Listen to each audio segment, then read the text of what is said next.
I'd like to take this time just to tell you to eat my ass.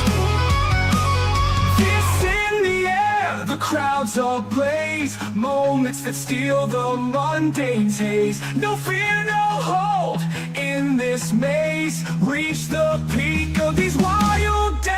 It lives, Friday night lives. You die, but Friday night lives. Hosted by Deadbeat Radio. Stuntman Mark and Rambo Rap.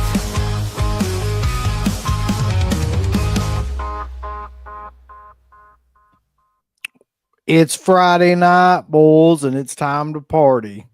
So, welcome to Friday Night Lives. As always, the greatest co-host in the world of streaming today, directly to my right, is Stuntman Mark, who, as you can see, is working on a cocaine deal right now. He'll be fine. He'll get through it. That's right. He's delivering several kilos across the border, and that is a risky business right now, especially with the satellites that they have. So Mark needs to fully concentrate. Below me is the man, the myth, and the legendary Rambo Raff. How you doing today, sir? Doing well, can't complain. And Mark finally chose something, and he chose wisely, it seems, because of the news. And hope everyone's having a good Friday night. Yep. His face is not going to melt off now that he chose wisely. I chose the best Romero zombie film to watch tonight. So We're going to watch Dawn of the Dead? Shit, that's great. We fooled you. There was a lot. I could watch that every day. No, actually, though, Mark, we're watching Day of the Dead. I don't know if you heard, but With Nick Cannon. that's the best one. With Nick Wait, Cannon. Nick Cannon. Oh my yeah, the god. Nick Cannon version. I keep Vegetarian zombies. That would be so awesome if we were just like psych and we like watch that one. The spider zombies, the vegetarian zombies. You got it all, Mark. Oh so man, awful. That's the one that Mark loves. That's what he's talking about, Day of the Dead. No, yeah, not that's at all. he likes Contagion a lot too. So yeah, for those people that have been living under a rock, it's the 40th anniversary of Day of the Dead, and there's a ton of like horror movies and that were made in '85 that it's their 40th anniversary this year. So we're gonna celebrate that, and we just happened to luck upon Mark choosing this as the commentary when today news broke that, of all people, of course, Scheme Factory found the 4K, or they found the film, I guess, prints for to do the 4K of Day of the Dead. And they're going to be releasing it soon. I'm sure very soon, as a matter of fact. So I think people were asking, like, did they actually find the negatives? Did they find like the inner positives? Inner positive, I think that's what people are saying, the inner positive. Mhm. So yeah, they put out a release today. I'm going to show you the release real quick. It wasn't like a big kind of thing, but it was big news, but the news, like, they didn't put out a lot of like images or anything like that. But What did they source the Blu-ray transfer from? Felsher mentioned this, but I can't remember what he said. Hmm. I'm not entirely sure. But yeah, this is the image that they released Mhm. today, and then basically they said we found it, Mhm. which I think everybody knew it would be found, but I don't know if everybody thought it would be Scream Factory. Hmm. And I think that most people, including myself, hoped that it wouldn't be. To be perfectly honest with you, because like it's this thing. We've been arguing about this in Dawn of the Dead all day long on the Discords. If you haven't joined the Discords, trust me, it's entertaining as hell. It goes on like constantly. So you can, like, for $1 a month, go on Patreon and join the Discord. It's Deadpit on Patreon.com. But also, we were talking about this, Dawn of the Dead, Day of the Dead, which one's better? But honestly, I love Day of the Dead anyway. Like, just because I like Dawn of the Dead better doesn't mean that I don't love this movie. And I want to see a really good edition of it come out.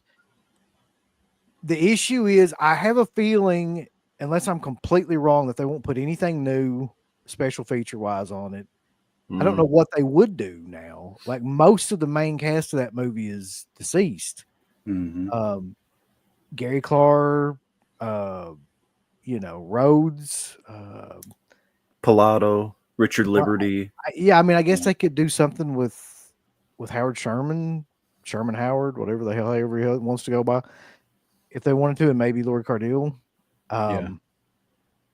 But yeah, I don't think they're going to do any new special features. I think they're going to do the same thing they've done with like Sleepaway Camp and all that shit, and just have it like come out Mhm. in a 4K, almost exactly like the Blu-ray. That's my guess. Well, even like Lori Cardille, she's on the documentary. I think she was on the commentary, so I don't even know. Like even with her, Yeah, there's not just a lot of there's nothing. I mean, there's stuff they could do, but I don't think they will do anything there. Mhm. Um, Yeah, I think.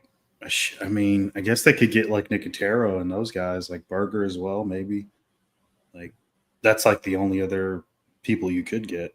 we haven't talked about this, but you mentioning that just geared this up in my mind. Did you see when you mentioned Burger and them? Did you see that post that Steve Johnson made not too long ago? I think it was on Facebook. I don't know. mm-mm. Probably So not then. Steve Johnson, by the way, is the guy that's like he's notable for being a makeup artist, but he did like Nightmare on Elm Street 4, I believe, and a couple like a lot of like Night of the Demons, a lot of other like notable horror films. But he posted some big rant, like, and at the end of it, he was literally like, "Fuck Nicotero and fuck Burger, but Kurtzman's okay." It's like, I mean, I'm paraphrasing, but that's pretty much exactly what he said. Wow. What the? And Where the hell does that come from? I don't know. Like that's the thing. There was no context to it really. It was just like a rambling kind of rant about, one of those vague book kind of rants about them doing him wrong somehow or another. And then He get cheated out of some Walking Dead money or something. I don't know but essentially he was just like, fuck everybody except Kurtzman. And it's weird too, because I always wondered about that because Kurtzman left a long time ago, like back when we were doing the show. Right. And he formed his own company and everything. Like, so I think it was Precinct 13 Entertainment or something like that. Mm-hmm. And he didn't really talk about those guys. There was something that happened there, but we never really found out what exactly happened. But something happened, and those guys kind of just disconnected or whatever at that time. Mm-hmm. And so I just wonder, like, what the story is there. I've always kind of been curious about that part, and also about this new shit with Steve Johnson. Me too. I've always wondered what the hell happened. I mean, they were always a great team. I mean, they've done some good work separately as well, but they were so close for so long, like at least from what I've heard Nicotero say, but I've never heard a reason from any of those guys, like what happened. Me either. I've never even heard any one of them talk about it to any kind of degree. But I know he moved to Kurtzman moved to Ohio, and the other two were like in LA. So,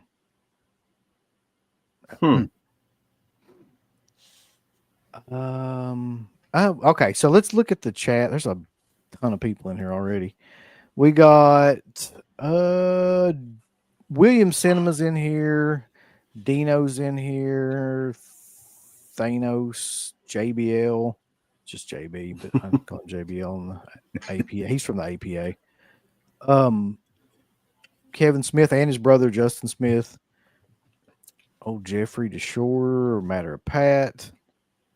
Who is who when it comes to Mark Rambo and Uncle Bill and the three finals from Day of the Dead? Oh, I see what you mean. Like, which one of us is Sarah? Which one of us is like? Okay. Yeah, it's a good question. Hey man, I can do a Jamaican accent, man. That's good at it. Yo man, I'm Mario Van Peebles, man. That's actually as good a Jamaican accent as he does in that movie.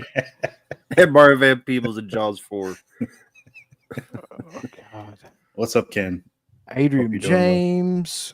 We got Dante 22, Adrian James, the mayor, Cyber Warrior, Caleb, Zach of the Dead. He's going to be in here. We got a super chat right off the bat from Business of Fear. He says, I'm running this monkey farm now, Frankenstein, and I want to know. You finished that. Yeah. Fuck you doing my time? That's right. This is my final Friday Night List for 2 weeks, so make it a good one. All right. Well, what the hell's happening? You on parole or something?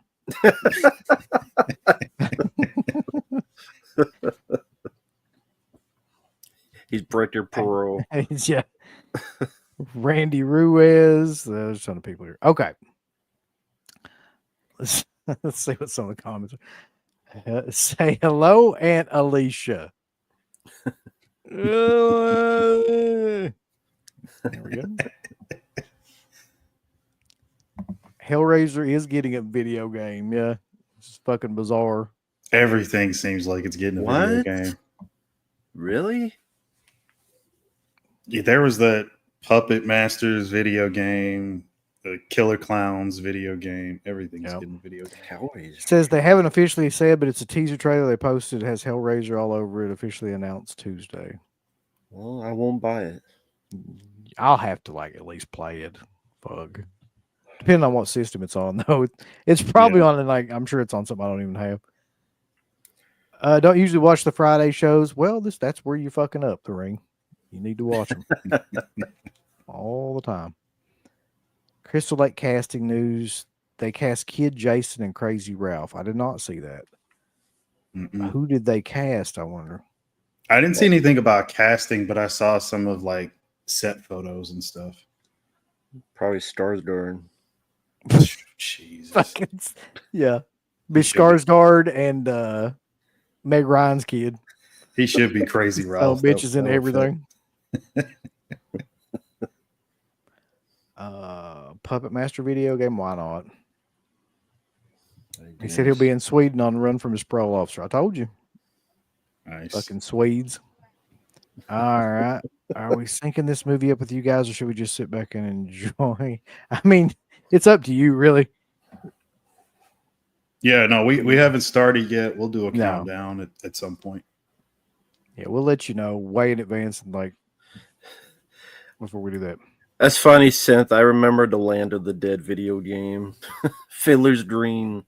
Xbox. Yep, The Road to Fiddler's Green. You remember that? Yeah. Not a great overall movie, and I don't remember the game at all, but I can imagine. Man, if it was that, I would mark out. If it was like Hellraiser Hellworld, it was like a game.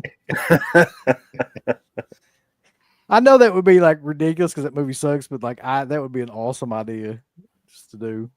Yeah, I'm sure they're not going to do that though. no. Jack says The Road to Fiddling with Yourself. So yeah, like I said, 40th anniversary of Day of the Dead. Now let's have this discussion real quick, and I think I know where we all stand. But where does Day of the Dead rank in the pantheon of Romero movies for you? Zombie or all? All of them. It's probably my favorite out of all. Damn, Mark. I would say second favorite after Dawn. I like Creepshow, but I'll probably put Day of the Dead above it.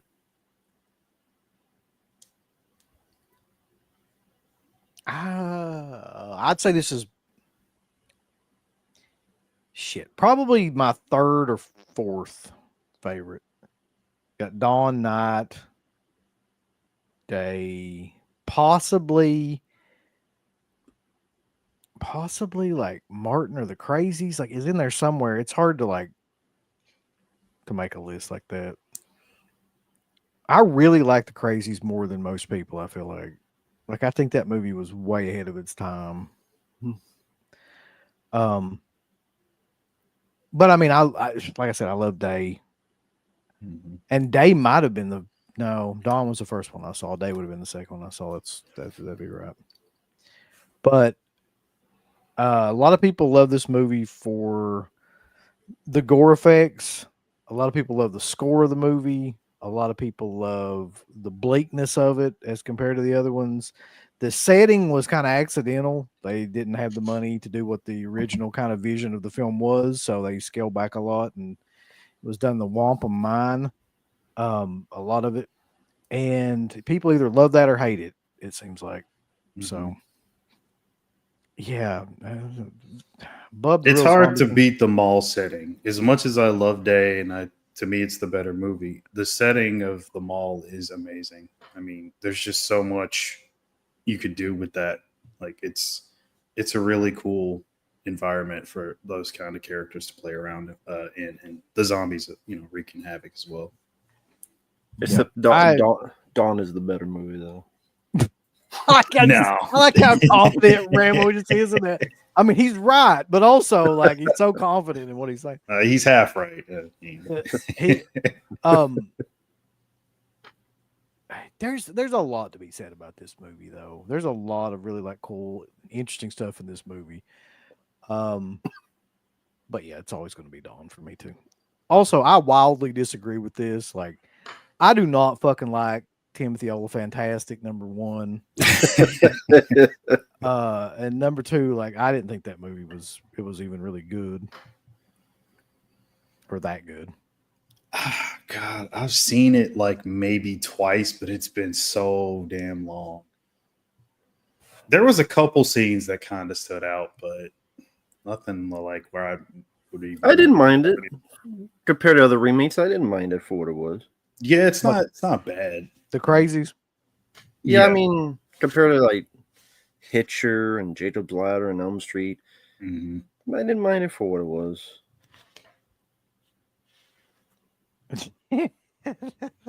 So you can call him Timothy Oladong? What?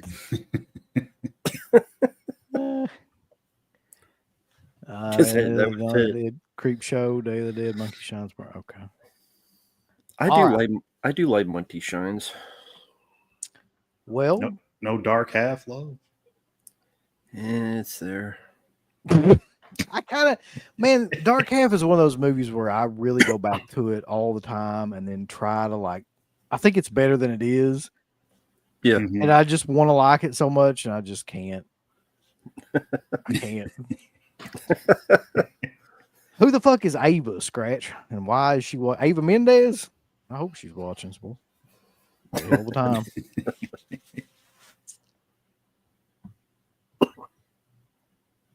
Yeah. There was some other news that dropped too this week, other than the fact that Severin's putting out a shark box set, which is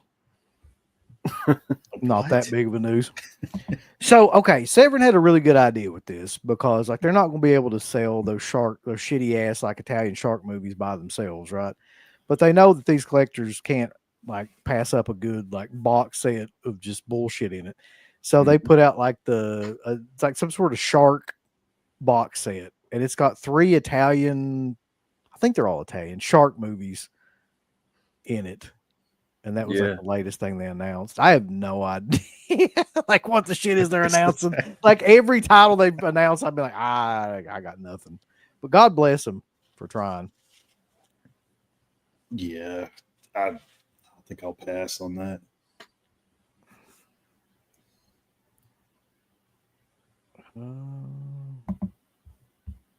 Let's see though. There was some other piece of news that I wanted to talk about.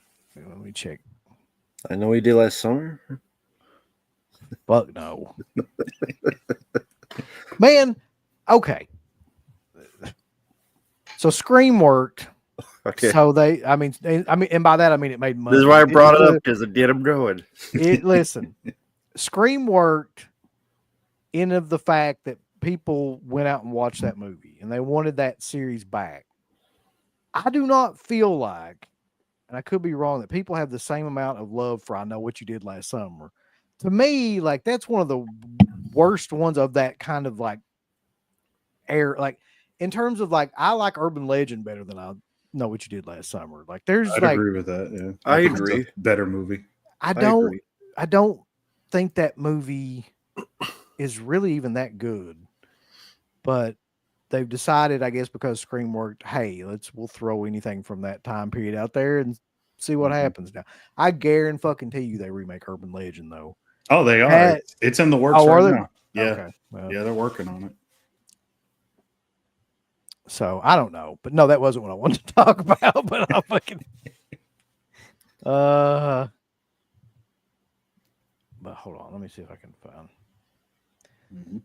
I would like to find that post from Steve Johnson again. If anybody has it, like link it.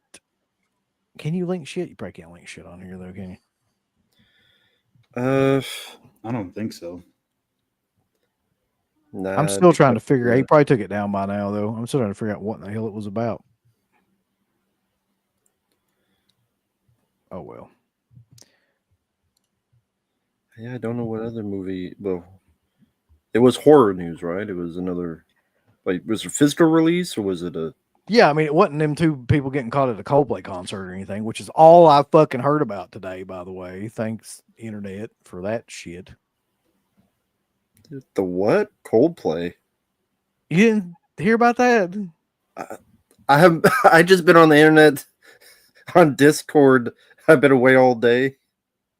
So these two people, like one of them was the CEO of a company, the other one was like the HR manager of a company. They went to a fucking Yeah. They went to a Coldplay concert, which is your first mistake That anyway. I was gonna say, like, that's what the fuck they get for going to a Coldplay Yeah. show. And like they're both married, but to different people. So they were having an affair, and they went to this concert, and they got put up on the kiss cam. And the fucking guy, Yeah. like, rather than just standing there and just kind of like, being cool about it or whatever, because that would have been the appropriate thing to do, he fucking ragdolls himself out of like the frame of the Yeah. picture. He goes And in like she a fetal position. Yeah, and she goes running, and so people were immediately like, "What in the fuck is going on?" And then the internet just kind of took over, and they got fired. So, Well, yeah, and he's apparently he was like the CEO of a $1 billion company. yeah, And I mean, then she just got she's promoted in that same company, I think. well, she had just got hired for that position of HR manager like 8 months before. And it did come out that she was actually divorced. But it still just looks Oh. bad because there's not supposed to be any fraternizing between the CEO and then the head of HR of all people. He's got a lot more to lose because I mean he's the CEO and he's the one that's married with 2 kids. So Well, he's not the CEO anymore. He was. I just thought, like, man, I'd be more embarrassed to be at a fucking Coldplay concert than I would to, Jesus. That's the real damaging thing. But anyway, that has nothing to do with anything that we're talking about. That's just like current event shit that was like all over my feed today for some reason. Day of the Dead. We all know the backstory of Day of the Dead. Like I was talking about earlier, like pretty much everybody in here probably knows how this movie came to be and, where the inspiration for it came. So I guess we can talk our way through it as the movie gets going. You guys, do you all like have the movie ready and everything? Yeah. Let me go to 0. I'm gonna hit play, see if there's anything in front of it, just in case. I'm just starting mine at the scene with Sarah. Like where it opens. I'm there too. Yeah, there's a So the scene I'm talking about is just like at the very beginning of the movie where she's kind of like, sitting down, crouched over as it like opens. If everybody like wants to start at that scene. And then I'll give us a countdown when we're all ready. Okay. Cool. I'm there. What was the first movie that Romero made that sucked? Well, good question. Well, we'll get to that in a minute. We'll come back to that. All right. If everybody's ready. Yep. Then we're at the scene with Sarah. At the beginning of the film, crashed over, and we're going to start going backwards from 3. So in 3, 2, 1, press play.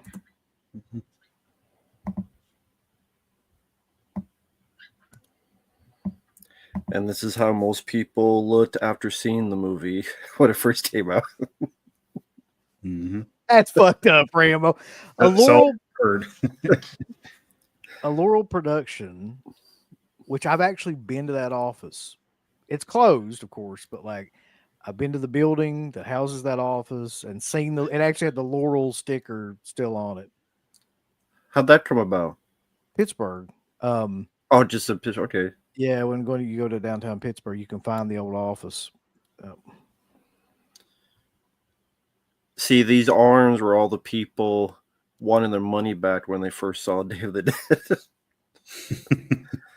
I say that because I love the film, but when this film came out, it got a bad rap. Like what a lot, like you've talked about before, Uncle Bill. Your dad hated it. Were you not big on it the first time? No, Right. because I was comparing it to Dawn of the Dead. And then you can't help but do that. And I think that's what everybody kind of did at the time. But once you can see it for its own merits and on its own accord, like you start to like it a lot more. But at the time I watched this movie, I'd probably seen Dawn of the Dead like a lot. And I was comparing everything in it to that. And it was not that movie. It's just not a grand scale adventure style film like that. Mm-hmm. Mm-hmm. Great job to get the drunk to fly the chopper. Yeah. Don't fly it. Don't drink and fly. That'd be fine. Like right now, he just crashes. Just he drank too much. Movie's over. And how do you? Okay, Mark, you love this film. How do you feel about Terry Alexander's Jamaican accent? Doesn't bother me, honestly. Doesn't bother me at all. I mean, I just, I laugh at it, but I obviously that's not intentional. But like, did he need the Jamaican accent? No, he didn't. He really didn't. But again, I don't mind it. I like the music here, though. I do too. It's completely different than anything else. That it's really completely different than any other horror score that I've heard. Yeah. I love the opening of the movie too, though, where she's like going to the calendar and everything, and the arms come out.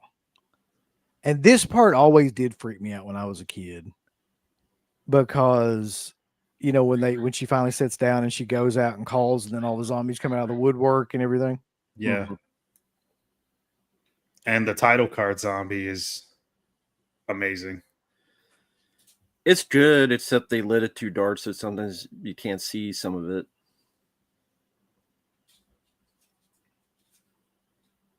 Like with the ton and stuff, like you can't see it as well as you could have, because it's like they didn't lit it as well as they should have. Yeah. But it has great score. I mean, I love the film.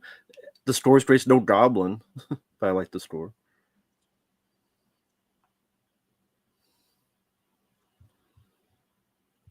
I'm not sure what the question was, but it says they used the interpositive for the 2013 release, but that's a 2K scan. A new 4K scan would be a lot better. Mm-hmm. Okay. A lot of people hate that Blu-ray, by the way. The Scream Factory Blu-ray. That's one I never picked up. I have a different release of it, but is there like technical issues with that one, or a lack something of about the features? color? I don't know if it was the color correction or just the color in general that a lot of people do not like. Okay. Well, we have to do that at some point, Carl. Richard Rubenstein's on here, bulls. That's great. I'm just glad. I'm glad he doesn't have like control of this fucking movie, or it'd never come out. Okay. Right? Jesus. Now, of course, if for those video game fans, this newspaper is a big reference. I've got that. Larry gave that to me. Hold on. Oh, the newspaper, yeah. You mentioned that. There you go. As a reference point, there it is. Like, very cool. So there's Dr. Tongue. See, it's a cool effect, but it's like you can't see some of it. That's probably for the best. It's probably for the best. Like, even in this version, like it's a little too clear. Like you can see a little bit through some of the. Supposed to be a gator zombie there. Yes. old So you say spiders it's on 'em. too clear. So, oh, it's funny with the gator. I think you just see the stuff is tied around its mouth, so it wouldn't bite anybody. Yes, I Yeah, noticed that just yeah. now. So when it's whatever the 4K will be, are you worried it'll be too clear? No, I mean you know what you're getting into. You're going to see a Right. lot of this prosthetic stuff that you probably shouldn't have seen and was probably never meant to be seen as clearly. But like, Mm-hmm. I think that stuff with a grain of salt, really. Yeah. Mhm. I don't know. Does it ever take you all out of the movie when you clearly see like makeup effects like that? Not really. I mean, I still appreciate the effort behind it. I'd much rather still it be practical than CGI because it's going to look way worse if it's CGI. Yeah. Hmm. Nah, it doesn't bother me too much. They gotta, he's got to water his weed plants.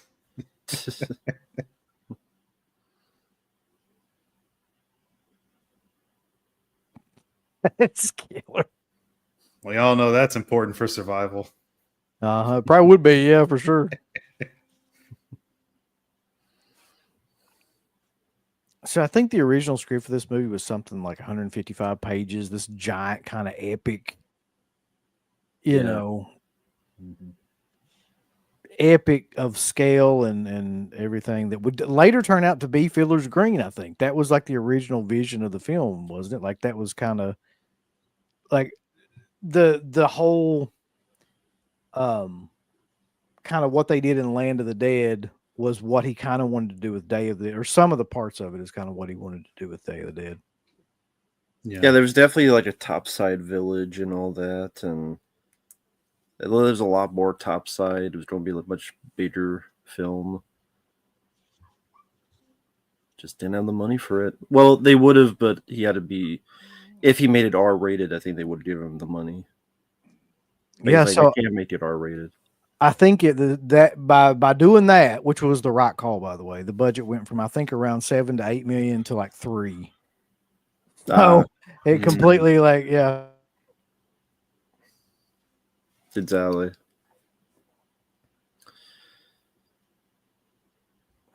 think that's Tasso, the guy holding Yeah. the helicopter. I was just about to bring that up. That's Tasso Sarakis, Savini's buddy. This guy in the chopper is a bit of a pussy.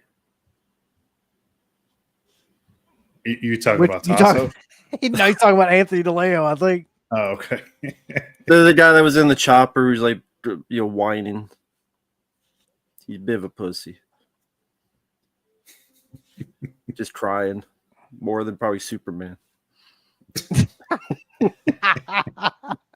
Gonna get some people mad in the chat. Yeah. I hope so.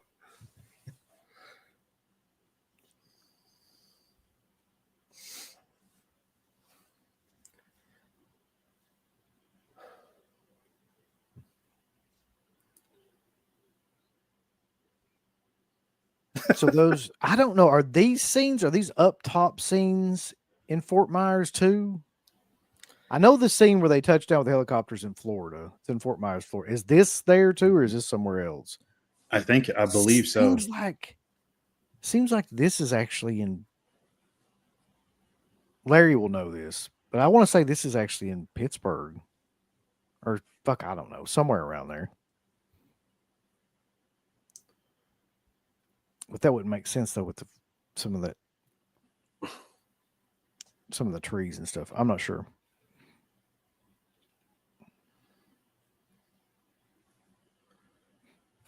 The top of the helipad is at Bowman's Beach, Sanibel Island. All right.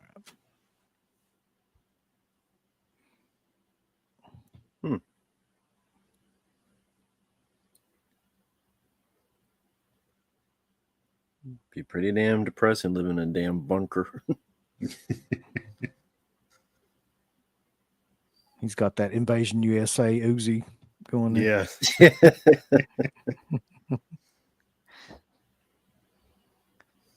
So that's Terry Alexander and Jarlath Conroy. As far as I know, Jarlath was pretty much known for stage plays and things like that around that area, around Pittsburgh and stuff. I don't know what Terry Alexander was doing. Of course, Lori Cardille is Billy Cardille's daughter, Chili Billy. Mm-hmm. So she had like an end to all that. There's Gary Clark playing Steele in this, who's great in this, but gave one of the longest uninterrupted interviews in the history of Dead Pit. Like, he talked for I think 3 hours straight. It's amazing. Oh, that's right. Yeah, Matt has done that. I watched Drone of the Dead too, since. So yeah, I started watching that just recently, but I haven't seen that. If you haven't seen that, like he I does saw some of that earlier Yeah. today, actually. it's a great job of capturing drone footage of all these locations. Mm-hmm.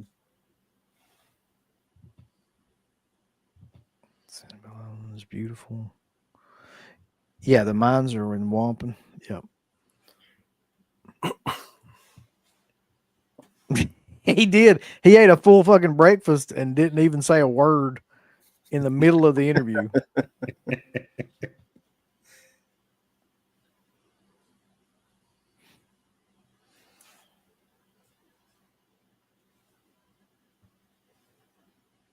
Unfortunately, almost everybody in this scene has passed away. Mm.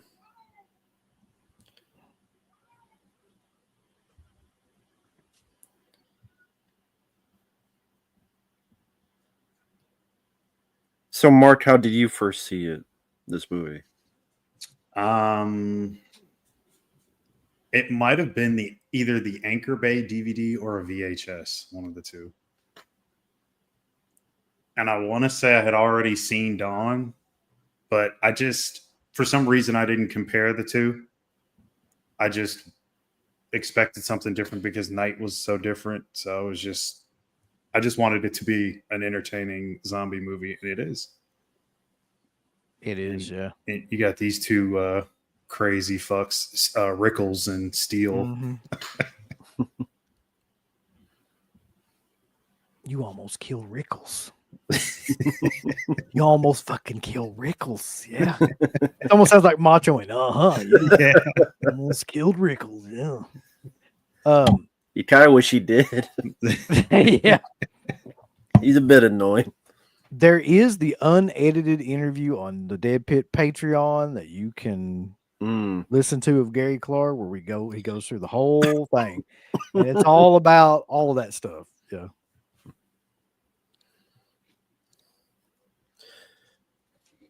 I wonder if he had been interviewed before and he's like, wow, this is like someone's actually asked me about this movie, so I'm just going to tell my whole life story without catching a breath.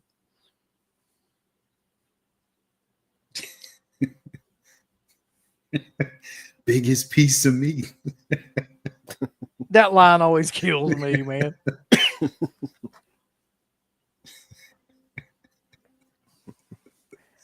I'll be honest with you. I think Rickles is overacting a bit throughout this entire fucking movie. He's a little like too coked up or something.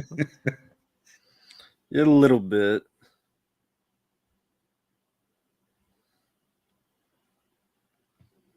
I mean, I don't know what it is. He's a little too hyped. Cocaine him. Nope. And this guy with his cross, again, he's a bit of a pussy.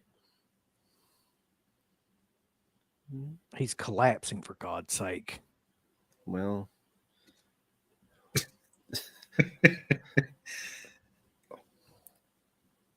collapse into a bitch.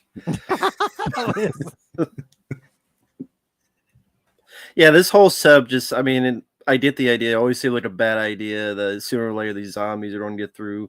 That wood looks like you breathe on it, it'll snap in two. So this is, I actually know this, though, from the early autograph days. This Deborah Gordon just got showed in there, one of the zombies. She's probably one of the more famous zombies because you kind of see her more. And then Mark Tierno, I think, is the guy with the hat. Okay. I think that's right. Nice hat asshole, such a mess up. That's right, Silver Wings. He said it was the 80s. Cocaine's Yeah. a part of a balanced breakfast. Yeah. I actually saw Deborah Gordon at that Living It weekend. That last one. Oh, that's cool.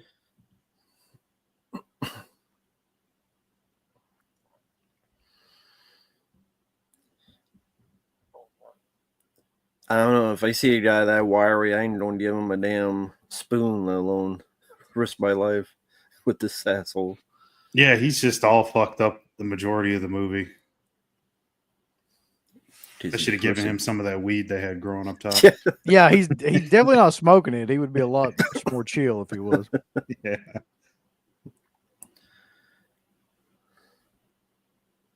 Gary Clark's a big dude. Oh yeah, I mean, he's just you can tell. For like 2 seconds, he kind of looked like James Gandolfini right there. Yeah. I can see it. Yeah.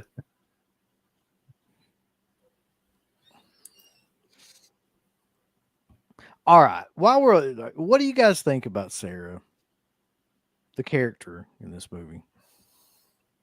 I like her. I mean, she's a hell of a lot better than Galen Ross and Dawn. I don't agree with that. You know, more I see is like, let's hear the biased opinion. Go ahead. The biased opinion is any other opinion. Go ahead. what, that she's a better character, or got the whole pregnancy angle that's interesting. Her learning how to fly, the whole bit with her boyfriend. Here, she just she's always got this face that she's got like a tampon stuck up her ass. I like her. I mean, I like her deal. I like Galen Ross more. Yeah, I could give a shit about her pregnancy. That's got shit to do with the story. What are you gonna say, Uncle Bill? I think she does a fair job in this movie. Like, I don't mind her, you know what I mean? But I'll be honest with you, and I'll probably catch shit for this, but like, I think I prefer like Patricia Tallman in Not 90 to this. I agree with that. I don't know what it is either. I just think she does a better job of playing that kind of role. Mm-hmm. She has a pretty good character arc too. She goes from being terrified to like basically being the only rational one to then being like the only one that's like really in charge and killing the zombies and shit. And Galen Ross has a character arc. She's useless at the beginning, but then she learns to shoot. She learns to fly. She learns to. Lori Cardille has no character arc. And I liked her, but since you want to say my biased opinion. Yeah. She has a character arc. Lori Cardille has no character arc. She's the same at the beginning she is at the end. And I liked her. Well, she starts out as a good character, unlike Galen Ross. I mean, she's good, a good character. But unfortunately, like, she's also completely wrong too. About pretty much everything in this movie. Well, like when he gets bit at the end, well, I guess it's not exactly the end, but still, like, I like how she takes initiative. Now, chopping the arm off didn't work, but still kind of a cool thing to do, just in case. I mean, you're already fucked anyway. Might as well lose the arm, see what happens. So we got a whole bunch of new folks here, and a lot of them are old Romero regulars. That's John Amplis from Martin, probably most notably. Mm-hmm. You got Rhodes, Joe Pilato from Effects. A lot of people don't know he was in that movie a long time ago, but he was. That's not a Romero movie per se. It's made by the same people though. And by far, to me, he's the best character in this movie. It's not even fucking close. Of course. I mean, I love Pilato in the movie. Galen Ross switches to Alexis Dubin like mankind does to love. Yeah. But she won't tell you about it, though, is the thing. She's not Alexis Dubin. She don't want to talk about Mad Men. I guess she does now all of a sudden, though.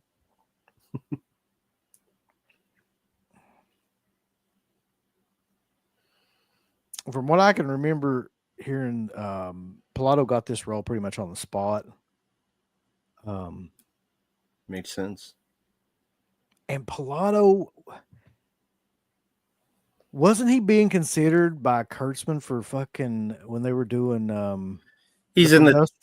Yeah, they did a little Yeah. teaser where he was the star to the AC/DC's Hell's Bells. You can find on YouTube, where he's looking just like Reservoir Dogs, dressed up like Michael Manson, them Reservoir Dogs. Yep. There is, yeah. Mayor brings up a good point. There's a scene in Dawn that's cut from the theatrical cut that's in the extended version where Pilato is like one of the guys on the dock. And it's a much more menacing scene. That's why I don't like it as much in the extended version, where they're kind of talking like more about like there's almost like an altercation between them and the rest of the cast. Like, and for some reason that always just played wrong with me. I just like the idea that they just kind of showed up, asked for some fucking cigarettes, and then left. That's about where it needs to be.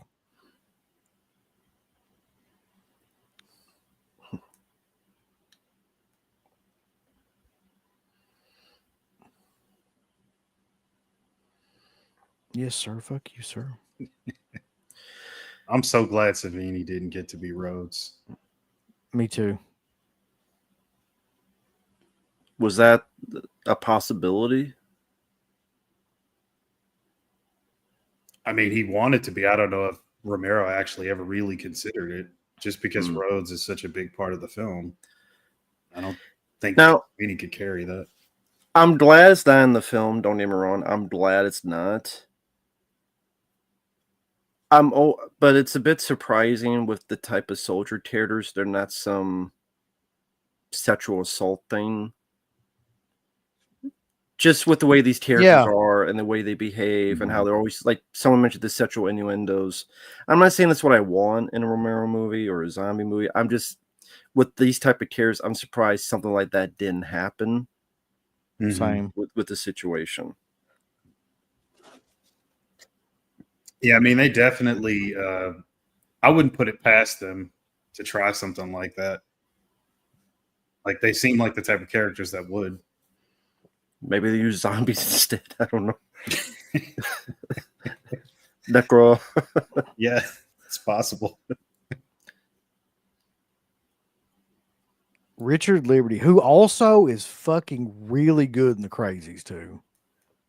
That's the first thing I like. The earliest movie I remember seeing him in that was Romero too is like The Crazies. And he's really good in that movie too. Yeah. He's good in this, but Howard Sherman is like amazing in this movie. Oh, he is. That's Bub. Not Bud, like Bud the Chud, but Bub. I think the remake they call him Bud. They did, didn't they? You're right. I try to forget everything about that. Damn, man, how do you remember shit like that? Like I've literally scrubbed that from my mind, like fucking Eternal Sunshine of the Spotless Mind. Because it was just so dumb. It was like, okay, there's zombies that crawl like Spider-Man. There's a vegetarian zombie. It was just so. Because I do, like, I am having fun with the movie, but I do really enjoy this film. I think it's very well done. And you just see like the complete opposite in a remake like that. And that's like the director who's usually good, Steve Miner. And it's just more about how did you do this and why did you do this? Money. Well, had to be. Yeah. It's like Soul Man. I've always been trying to figure this out about this movie too. So his whole thing is basically behavioral conditioning, right? Yeah. That's his whole plan. I do not understand how that would work. So there's millions of these zombies, right? Yeah. So how are you going to get it? And it took him at least months to condition one of them to not murder him. And he still kind of wants to murder him in one scene. Right, what's the plan? What's the overarching plan for how you would get all of these zombies and condition them with like a small group of people to not kill you? I guess his idea is that if he gets enough of them, he puts them to the wild, and he thinks they'll influence the other zombies, like teach them or something. That'd be killer. So they're going to be like the substitute teachers that then they go out and train. They're like the Job Corps. They go out and train the other zombies like not to kill people. I mean, what else would it be? I mean, it's not like some thing I you don't put know. into. I could never figure out like what the fuck he was going for with it. Like, there's just too much. This would have been something. I mean, to do if there was like a handful of zombies or something, but not millions. Yeah. Like, how do you? Yeah. I mean, you could argue that with him, he's insane. So of course his plan is insane. But the fact that nobody else like questions it, like, you sure this is what you're doing? Like, what's your plan? Yeah, Rhodes is definitely not impressed by the time he sees. Well, Yeah, It's like, this is supposed to blow our socks off. Yeah, maybe like deep I love down, that like scene. he's the hero.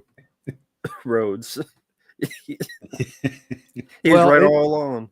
It's good, Alpha, but it's not as good as Dawn. You know how it is. Oh, come on. Bud the Chud. Why are we talking about fucking Bud the Chud here? Octa's in the remake. He's called Bud. Oh, okay. Good effect, good door. Yeah, that's a great effect. I remember seeing that the first time too and just being completely freaked out. Yeah, it's amazing. So, where did you first see this? Uncle Where or when? Bill? Where? Saw it with my dad over at his house. I would guess I was 10, Okay. something like that, on VHS. He did not like this movie though. I've told that before. He did not. He never warmed up to it. Not that I know of. No, he always talked shit about it because he was a huge Dawn mark, like probably as much as me. So how did he put it as to what he didn't like? He the only thing I ever heard him really talk about with it was he hated the characters and he thought that the whole movie was just people yelling and cursing at each other, and like he just hated the dynamic of it as opposed to the other movie. As opposed to the other movies, I guess I should say. Like, he loved Night and Dawn.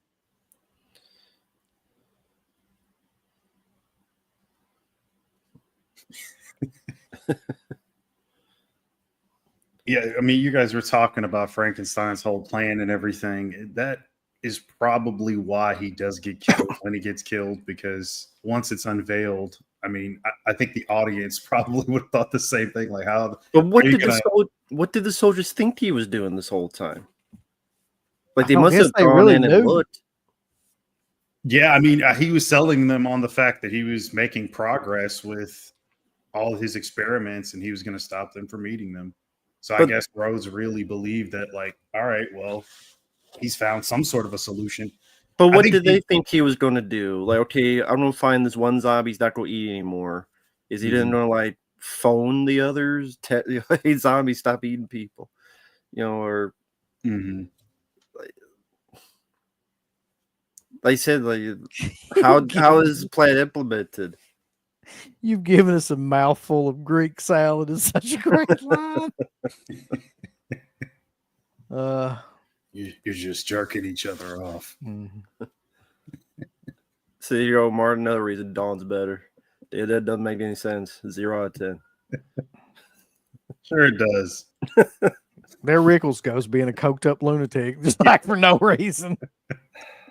I will say he's really, and honestly, he's really fucking annoying. I wanted him to die now. He really is not good in this movie. Like, I've got to say. But Rhodes, he turns up. It's just like the acting, like, is so much like better with Rhodes. So this scene, when I went to Horrifying Weekend in 2004, they acted this whole fucking scene out in the aisles of a convention. This whole thing. They were all there the whole day of the Dead cast. Pilato, Clark, Laurie Cardell. And they acted this, bang, you're dead, and all that shit. They acted the whole thing. It was amazing. That's awesome.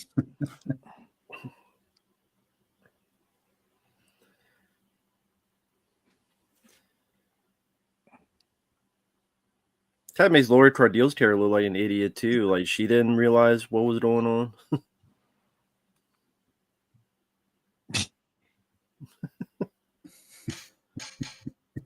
He's so good in this, man. Well, mate, he doesn't look good at all now because he's dead. I wasn't gonna say it, Rambo, but you just fucking did. He's not doing too great right You now. gotta find out sooner or later. Mm. He don't look too good now. He's kind of dead. Hate to be the bearer of bad news. We interviewed him too. He's a wild guy. He's great, but he's wild.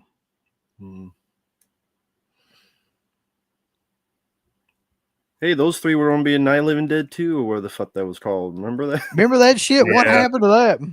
I don't know. I think maybe someone said this is stupid. I don't know. That's surprising that didn't get made with all the other films get made. Jackson Jack, what the fuck? He's floating around like that right now playing a harp. Where does he come up with this shit? Oh, Alpha says Lowe was far more interested in understanding the creatures and actually figuring it out. Clearly, yeah. Like he doesn't have a really good long-term solution for the problem. Yeah, I think like the whole thing with Frankenstein was just a cool idea, though. Like, but something that Romero probably knew that he couldn't really seriously flesh out, which is again why the character gets killed. Yeah, I think like Richard Liberty idea, like he's kind of insane. It's just that the other characters, it took them this long to realize what he was doing or not doing. They're not really smart scientists then. Probably my favorite part of this movie, though, is right here when Logan shows up. Just the interaction between him and Rhodes and all that shit is amazing. Yeah, Rose is the MVP of the film. He just keeps. Is there food? I'm sorry.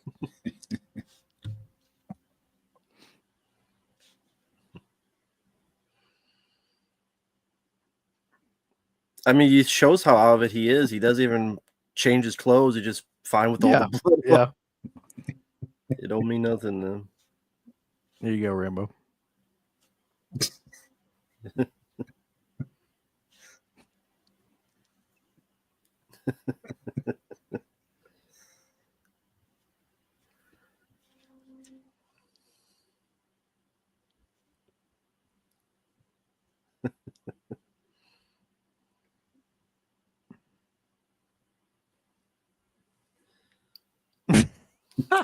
Such a great scene.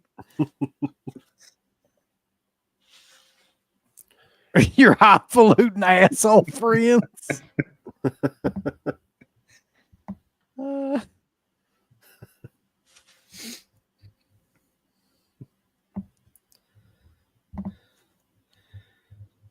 There's always a part of it that was Rose to win. Yeah. Because, okay, I mean, and also he's kind of the most interesting character because, like, you just imagine a backstory that he probably was maybe a sane guy, and then just how many people he's seen die that were his friends, his fellow soldiers, the fruitless nature of it, how they rely on this lunatic, drive anyone insane. Well, yeah, you've got like, and that's the thing too. So basically, it's just showing that on all sides, these people are fucked. The scientists have no idea. The doctor has no idea. The military have no idea what to do. The only people that are Rhodes actually is the only sober military guy. The other guys are laying on the table smoking out. And oddly enough, and I think this is probably planned by Romero, the only people that really had the idea of what to do was old Bob Charlie over there. Jamaican Terry Alexander, who's just like, we need to just fly away and go someplace and never look back. Well, if you don't want to do that, better not keep giving that guy some alcohol. Yeah, her research was obviously the way to go. I mean, controlling them is a no-go, obviously. That's never going to happen. Even though he did get somewhere with it, just on a mass scale wouldn't happen. But yeah, a cure would be the way to go.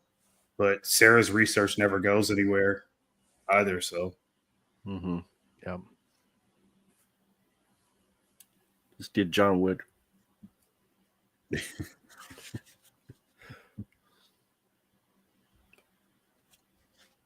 See, I could see, like, again, we enjoy the film for what it is, the performances, the score, the gore. But I could see, like, the audience at the time. You see Dawn of the Dead, you see how much of an adventure it is. Like, you're in different places. Even the mall, you're in different stores, you have different backgrounds, you have different visual stuff. You have the arcade, you have the pies. I know, Mark, you love the pies. that's fucking stupid. Nobody's going to convince me that that's awesome. It's awesome. Pies and zombies. You hate pies, you're a pie hater. You love come on, we all love poutine pies. I remember pies. But I'm gonna try to convince you. And then you get to this where, because of the setting, like almost everything, the background's the same. And you notice a lot of too people that talking. like, the editing is completely different. Like in Yeah. Dawn, it's edited a lot quicker. It's just a lot more shit going on. But when you break it down to where there's like, you know, this small of a set and thing, you can't edit like that. You just got a couple of like, it's just a lot slower paced movie. Yeah. So people at the time in '85, they're thinking it's Dawn of the Dead 2 and not Day of the Dead. So it's just, wait, there's not as much action, there's not as much adventure. You know, the first one, we're in this building, heads are exploding, we're seeing all the rednecks shooting zombies, then to the mall and all that. Here is such a different tone, different basic pacing.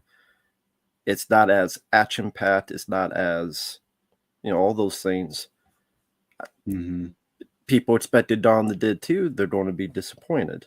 And then we talked about before what came out the same year, which Romero hated, Return of the Living Dead, which kind of gave people that energy at the time that people want. This is the 80s. It's excess. It's cocaine fuel. It's Rambo. It's, you know, Death Wish 3, like over the top, get the guns, gear up scenes, you know, Evil Dead 2 later on, groovy. Like that's the era of the 80s that people really getting into. Right, yeah. So like Return of the Living Dead was going to be more their cup of tea. I know you mentioned like George Romero, you know, he sees like that film's a hit. And was he not a fan of that movie, right? He hated Return of the Living Dead. Yeah. He didn't like it. So I'm still not entirely sure why either. Other than, I don't know. I've never really heard a good explanation as to why he hated Return of the Living Dead, other than it fucked with this movie. I mean, could that be it? That's probably why. Yeah. Because this, like you mentioned, I mean, there's a lot more going on in those films, and this is very much performance-driven type of entertainment. And if you don't like these performances, then you probably wouldn't like the film overall, because there's not a whole lot else going on other than that stuff, really. So I could see those points. Maybe the Russo connection. What, Vince Russo? I know it did. Vince Russo, yeah. I know who you mean. John Russo. Alpha Romero says, no cure for death. Sarah's work was completely pointless.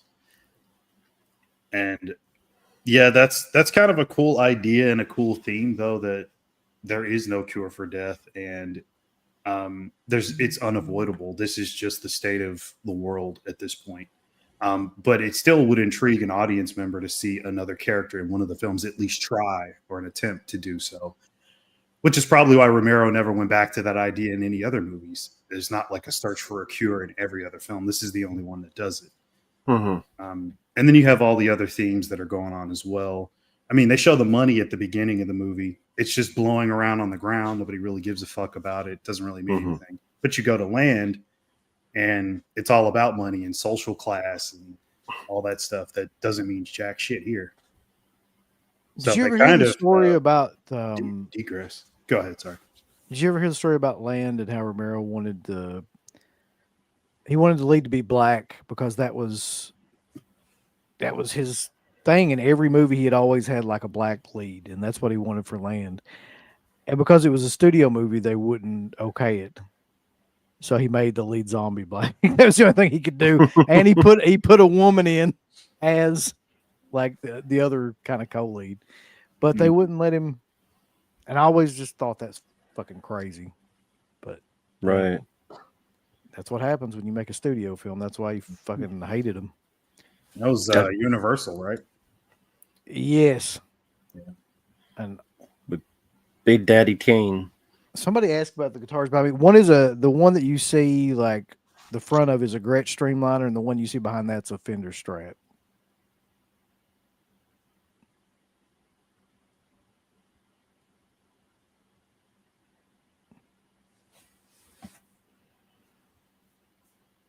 Yeah, I guess if you think about it, Sarah is pretty much a pointless character.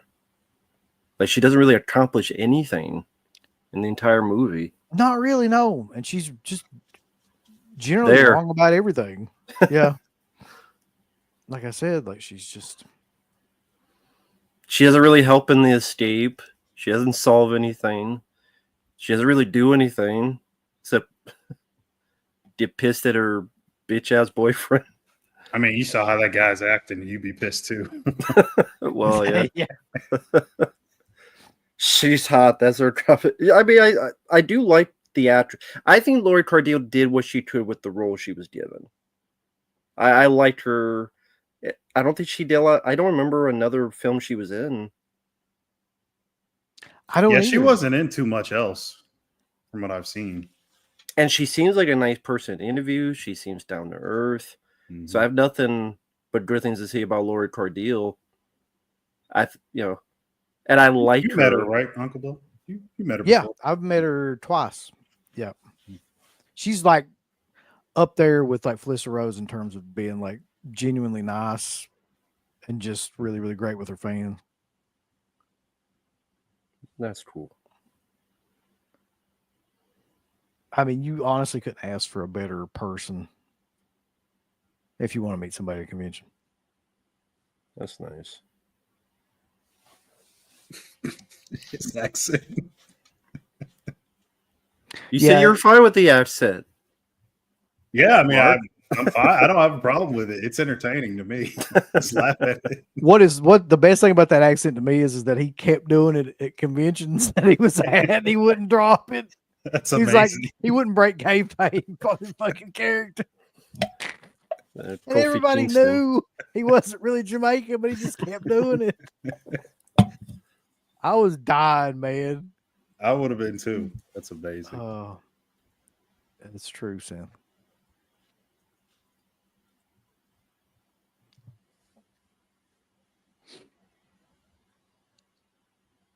I have a lot of really strong feelings about Asia Argento, though. Like, let's just say that I do not think she's a good person at all. Oh, I've heard those things. Yeah, I've heard a lot of things as well. Stretch Burn, we were talking about before, it disappeared in the thin air, which is good. No one wanted it. Except maybe Rubenstein. Well, fuck him. He's an asshole. We need to talk about how much Richard Rubenstein is a fucking asshole. We could talk about that for the whole length of the movie if you really wanted to. Like, I mean, we've talked about it a million times on Dead Pit. Like, but what was your first inclination, like Rubenstein? Like the first thing you heard, you go, okay, that's kind of iffy about him. If you remember the 3D shit.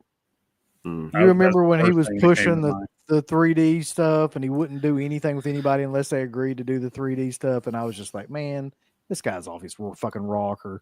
Like, first of all, thinking that was going to be a thing. But second of all, like, just all the stuff that he wanted in the request. And I've heard people say that that have worked with him on some of these releases too, that like, he's just got the weirdest lists of requests of things that he has to have done or that have to be performed for the movies before he'll sign off on anything. And it's almost like you don't want to work with him at all.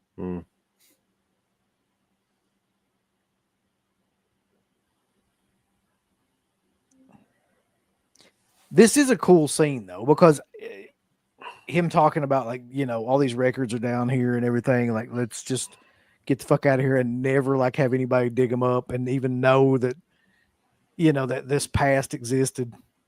Mm-hmm. Yeah, Carlos, I'm 100% gonna. I don't give a shit if it's Scream Factory. I'm gonna be honest with you. Like, I mean, any kind of Romero movie, I'm not gonna order it from them. I'll probably order it from like Orbit or something like that. Do So you at least- think Second Sight will do it? Maybe Kent not. mentioned that Second Sight has it. The UK rights for day. So, if they did, will you go? I'll be fine with Stream. I just depend on how they do it, I guess. Well, they're not.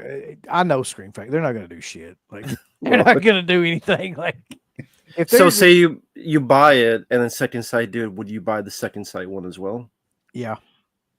Well, there you go. I'm just that. When it comes to the Romero, I'm that. Yeah. Like, I would have no problem buying multiple editions of.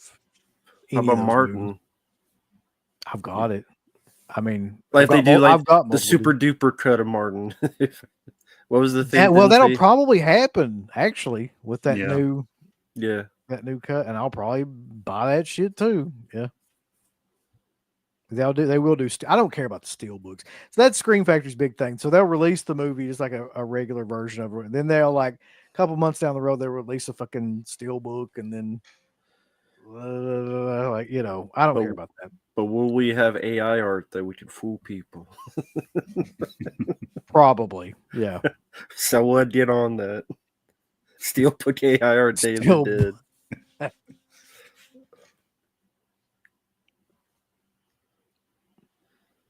That's true, Nubbins. Okay, Mark, which accent is better, Terry or Mario Van Peebles? Oh, Terry for sure. But Mario survived a shark.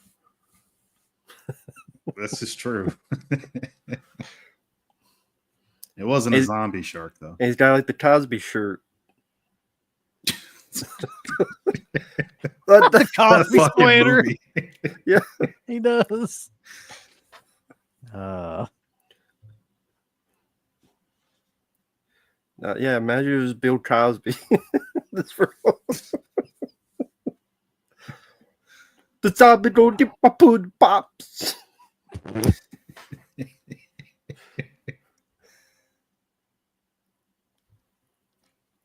To have Bill Cosby do the Jamaican accent in this. Imagine if he was cast. That'd be insane.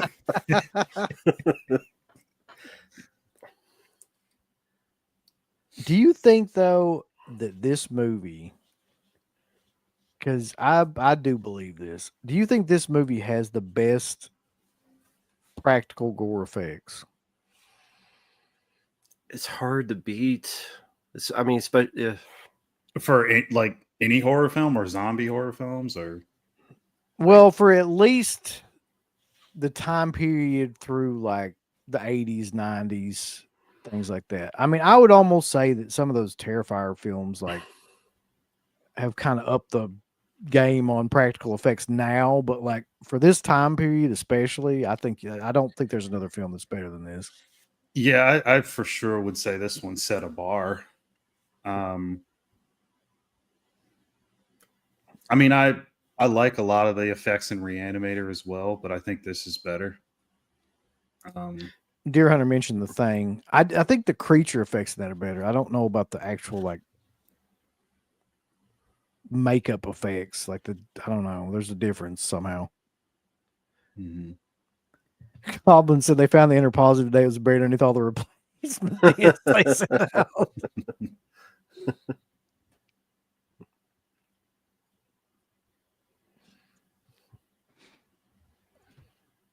The remake of Dawn seems to be the most realistic. Shut up, Silver Wings. I pray to God you're just kidding around. That damn zombie baby in that thing looks ridiculous. Like something you fucking Windows 95 or something. I like the Dawn of the Dead remake. I like the first 20 minutes of it. I'll say that.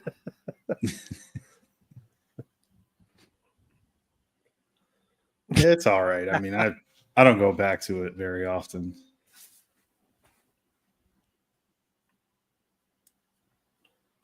I think it's a cool movie. Aside from the baby. I mean, between like 2000 and 2010, for sure, it's one of the better remakes. It's probably going to go in most people's top 5, I would say. Yeah. Which is better, night or dawn? I think we know how Rambo comes down on this. I get fucking man. I mean, I'm going to say dawn too, but night is a classic movie to me that created an entire genre. It's hard to like say, you know what I mean? That's like saying, I don't know, like Psycho or something. It's in that level to me. It's a classic film, but I prefer Dawn. Mm-hmm. Same. Dawn easily for me. I mean, I respect 9/11. I do respect it. I've tried watching it multiple times. I just much prefer the remake of Night. I do. I prefer the characters, Patricia Tallman and Tony Todd. I prefer the pacing. I prefer the look. I prefer the music. Idea of its time. I get it. It's just, for me, Dawn and Day are just more my kind of movies. Yeah. Night of the Living Dead, I've tried. It's not for me. But I mean, yeah. I probably liked Psycho more, Jackson Jack.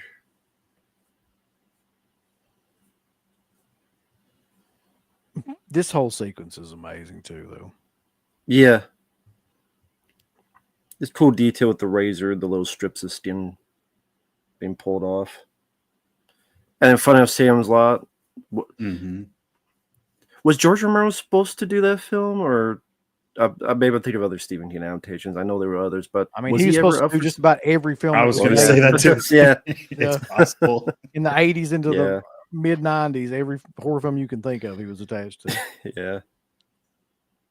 So Sherman Howard, aka Howard Sherman, I have no idea why he changed it. But it's one of them is correct and one of them's like a stage name. I think I don't know why.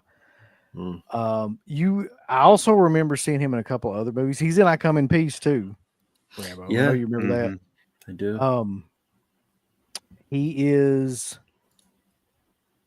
also in Lethal Weapon 2. I just watched that movie recently. He's like a hitman in that movie.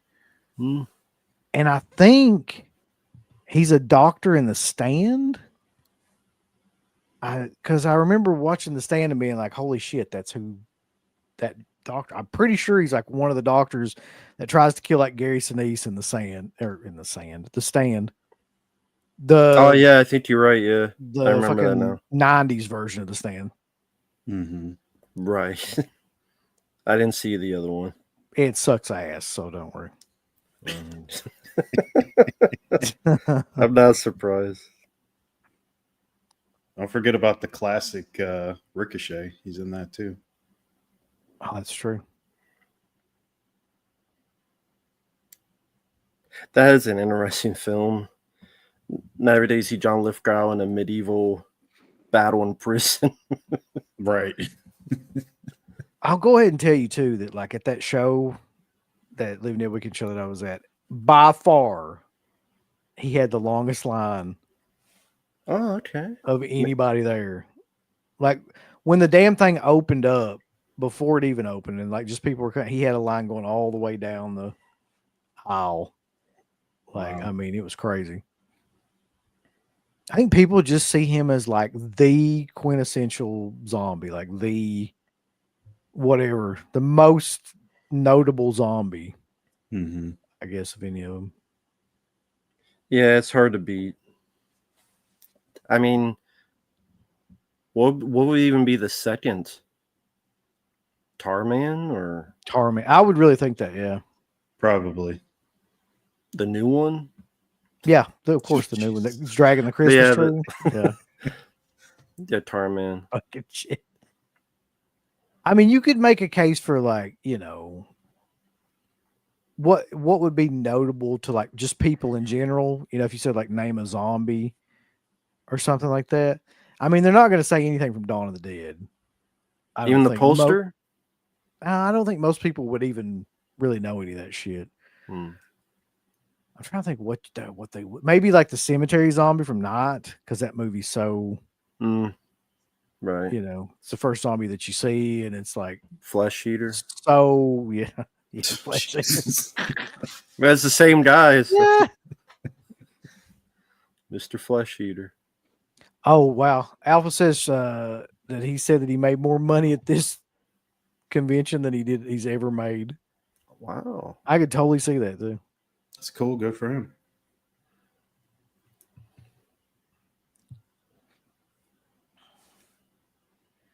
That's such a cool scene there too, where he like Yeah. tries to shoot him and fucking can't figure out why it doesn't work.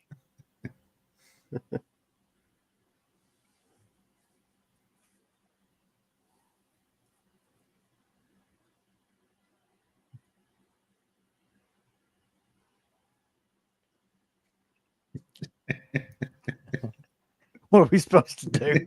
Teach him tricks. That's what I'm saying. He's actually right. That's the thing. I mean, you can't blame him for being mad about it. Well, who wouldn't be pissed? Yeah. Because I mean, it's pretty much their job is to protect these scientists, and if it's like this is what you're doing, Yeah. we're corralling all these zombies for you to do this shit. Is this the shit that's supposed to knock our socks off?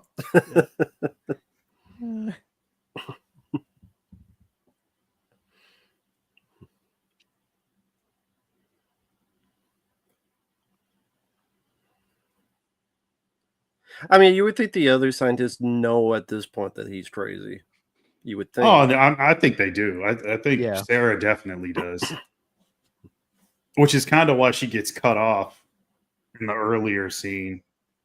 Mhm. And he sort of like talks over her.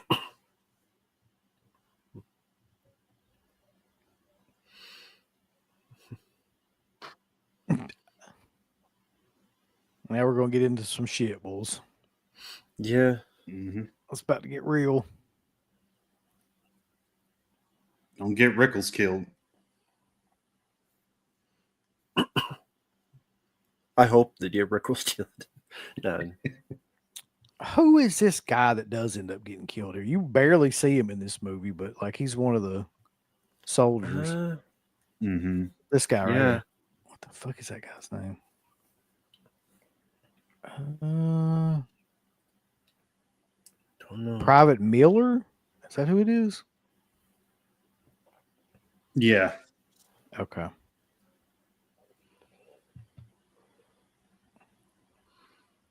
You know he's fucked. He's like the red shirts from Star Trek.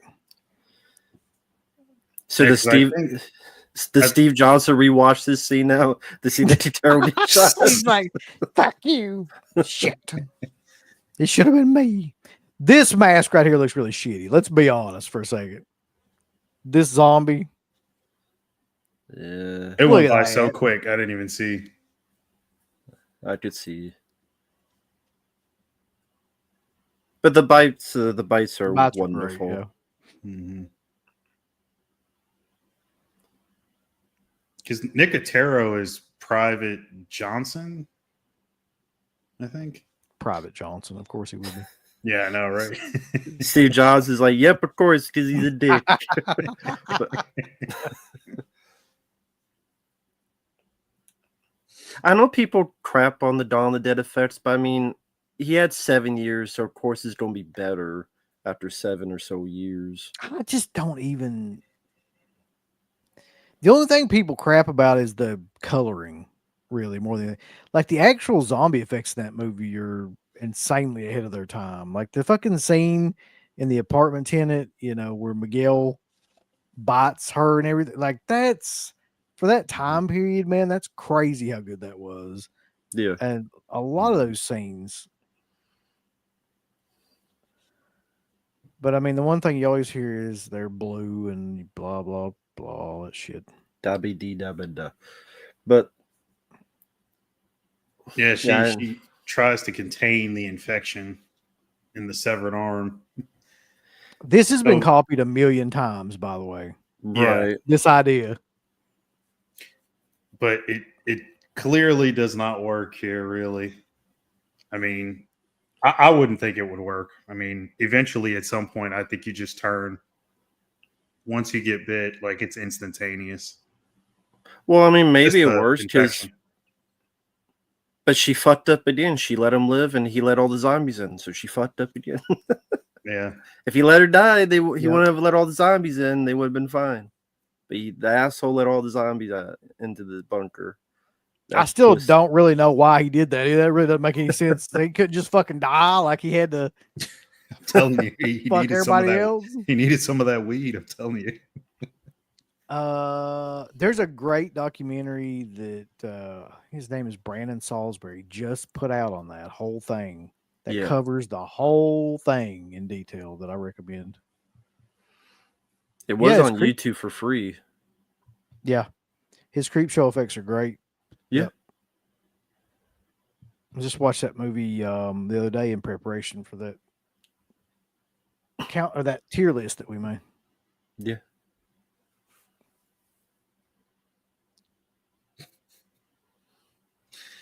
Throw in a little racism in there.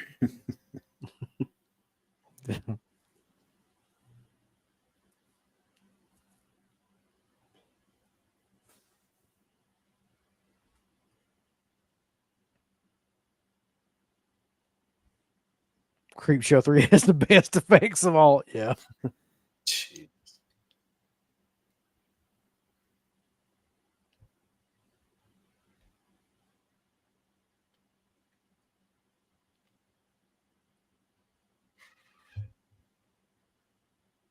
Now, did that mean that what Rose just said? Does that mean that like they've tried that before and it didn't work? I never really understood what that line meant. Where he's like, "I've seen 1,000 of them." Like, does it just not matter? Well, I mean, you got to think as a soldier, if he was in the front lines, when there's a medical facility, he must have seen countless people injured, and they probably did every single way to stop it. And no matter Mhm. what, they eventually turned. Because you got to think, like, what was he before this? Was he must have been some kind of like Red Oh, yeah. Cross type of facilities. Yeah. A lot of soldiers around him, civilians, and they probably did everything they could. Mm-hmm. And you said yourself, yeah, this probably wouldn't work, and he knows it. Right. Yeah. But then this dumbass just lets all the zombies in. I just don't like his girlfriend anymore. I hope she gets bitten. Fuck you. Cut my arm off. If Hope you they think eat your about it, ass. that's one of the other problems with this movie too. There's no real reason for that to fucking happen other than to further the plot of the movie. Like, Mhm. why would he just, for no reason, just decide I'm gonna kill everybody in this motherfucker, including my girlfriend? Like, I hate mean- the world. Suicidal depression. I mean, he's Yeah, but I clearly mean, you not- could be suicidal. You don't have to take everybody else out. Just blow your head off. No, or it's, something. he's murdercidal. Yeah. That's a new term, murdercidal. Nah, we love the So movie. really, is he like? Would he be like not necessarily a school shooter, but of that type of mentality? So he's taking himself out. He's taking everybody Mhm. else out with him. Yeah, He's a Exactly. terrorist. this was an act of terrorism.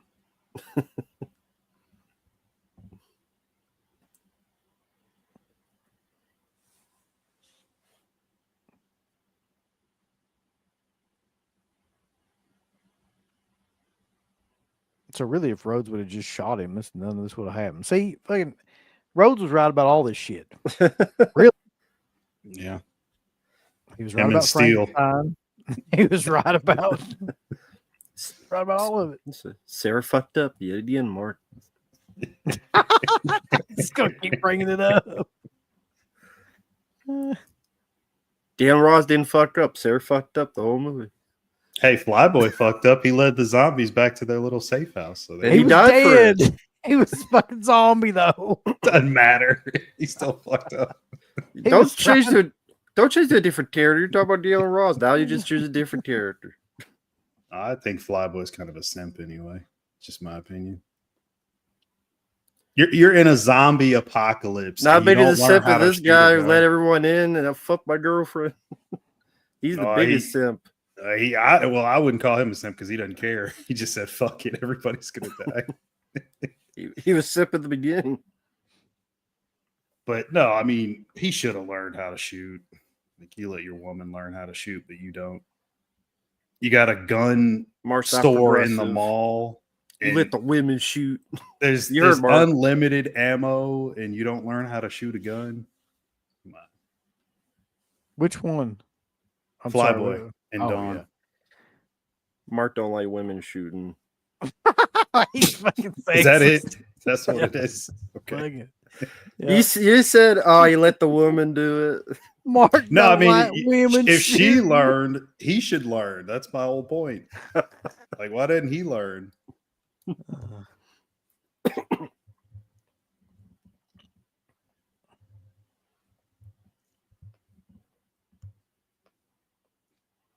We're going out, and you're Yeah, not he did going with learn. us, and you won't go with us until you learn how to handle yourself. Fucking talking to Galen Ross. Well, yeah, well, I mean, trying and then actually learning is two different things. So when it comes down to it, he just wastes all his ammo in the boiler room. You heard it here first. Yeah, that was early on. Then he learned how to shoot. So it wasn't the shooting that was the problem. He don't have hops. He didn't hop up the elevator. See, if he had the hops, if he was like Basketball Jones, he would have got up the elevator. He would have been fine. That was his issue, not shooting. He has no hops. He's a white boy. He can't He was, jump. if he was black, he would have jumped a couple stories for one jump.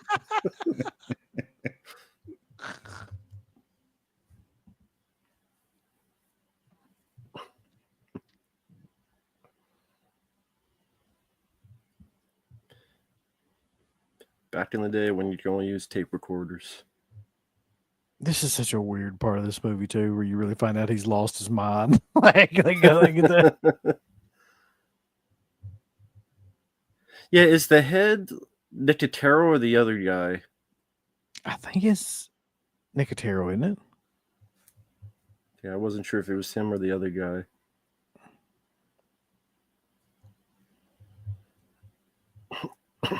Yeah, it is. It's the other guy.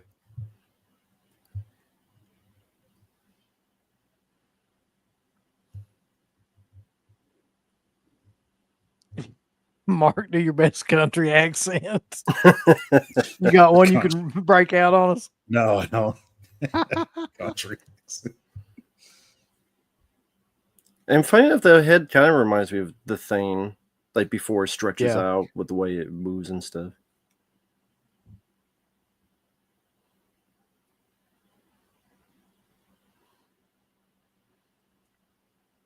You know, if he cut off his beard, that guy almost looks like Mr. Bean.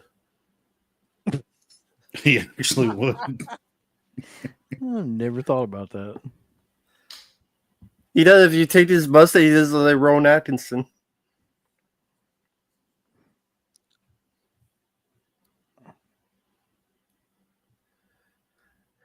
I'm not saying I would want this, but I am surprised they never tried to do another film with Bub.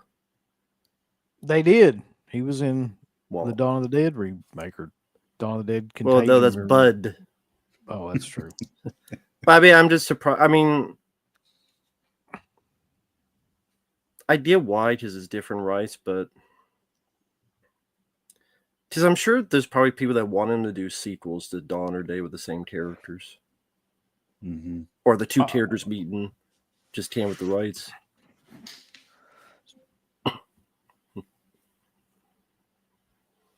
Here's where you figure out that you kind of fucked up. Mm-hmm. Yeah. So I'm curious. After this was Land of the Dead, the next time, and what year was that? 2005. Yeah. Yes. Yeah. Would you have liked to seen something in the 90s? And if so, what direction would either of you have taken? Let's say they gave him a decent budget. He does in like 93 or whatever. what direction would you wanted Romero to take? Either of you, both of Well, you. I mean, the logical thing to do would have been to follow them after the end of this movie, but I know he doesn't really ever do that. He always like shifts from one group to the other group. So I don't know. I like the basic idea of what he was trying to do with the Fiddler Green thing. I just hated the execution of that movie.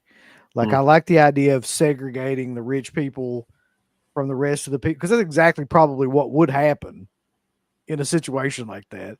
They'd build a big moat or something around a fucking, part, or get an island.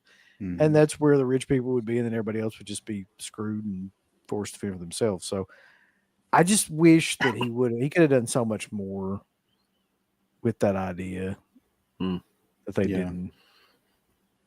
He really don't even bring that up until like a 3/4 the way through the film, where you like meet Dennis Hopper and all that stuff. And I mean, he's got to go on all the stupid runs and Dead Reckoning, and you got to meet John Leguizamo's dumbass, and all that stuff has to happen.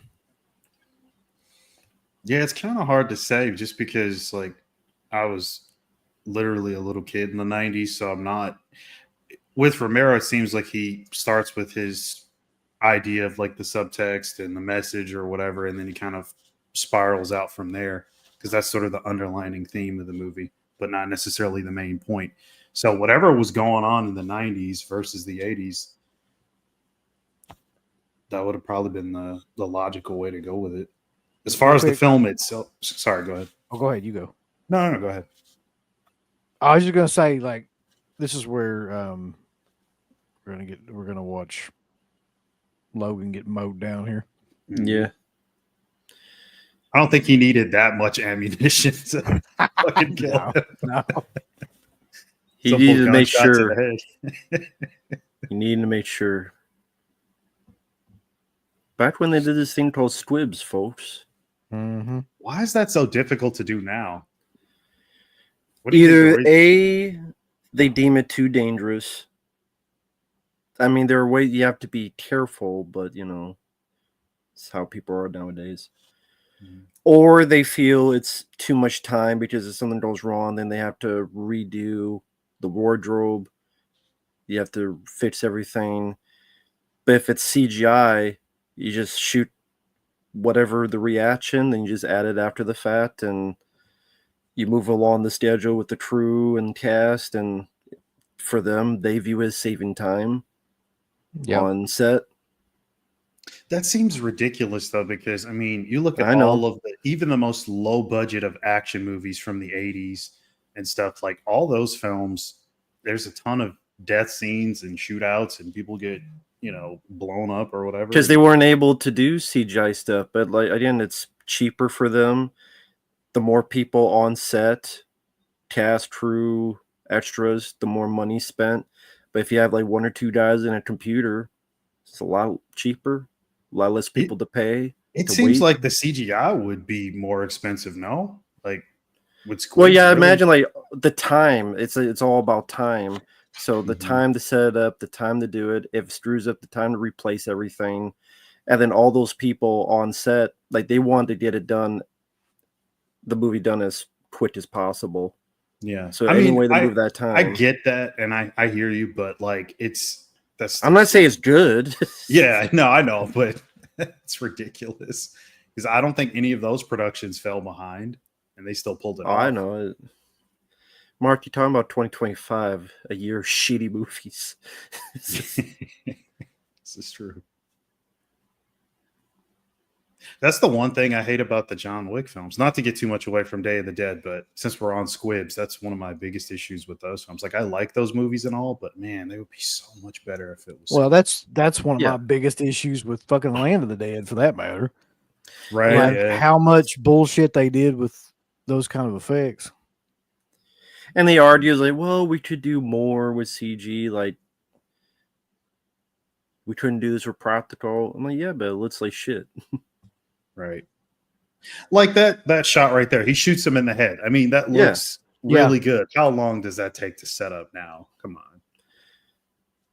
Well, again, they'd be Well, consider what happened on other films. They were going to be, who knows who you got doing this stuff. Who knows if you even have people who know how to do this stuff and do it safely, or some idiot and someone gets killed. Not to get too off track with it, but sadly that's the quick, case. which one do you guys prefer, The Land, Diary, or Survival of the Dead? If you were forced to choose between all those awful movies, Land all the way. I know it has John Leguizamo, but I gotta go with Land. Mm-hmm. Diary, I would say so too. I hate the way Diary is shot. I don't think it fits. Too much of that doesn't make sense. Survival, Dude, Survival's just a mess of an idea and a movie and everything else. Like everything in that movie is just awful to me. Yep. exactly. That's why I couldn't say anything. Just fucking horses. Where the hell was? It has some of the worst CGI. What was the one that was supposed to come after Survival? Because there was talk forever for another film. What was it called? Wasn't there one called like, maybe I'm getting this mixed up, like Twilight of the Dead or something like that? Or That sounds about right. That sounds right. yeah.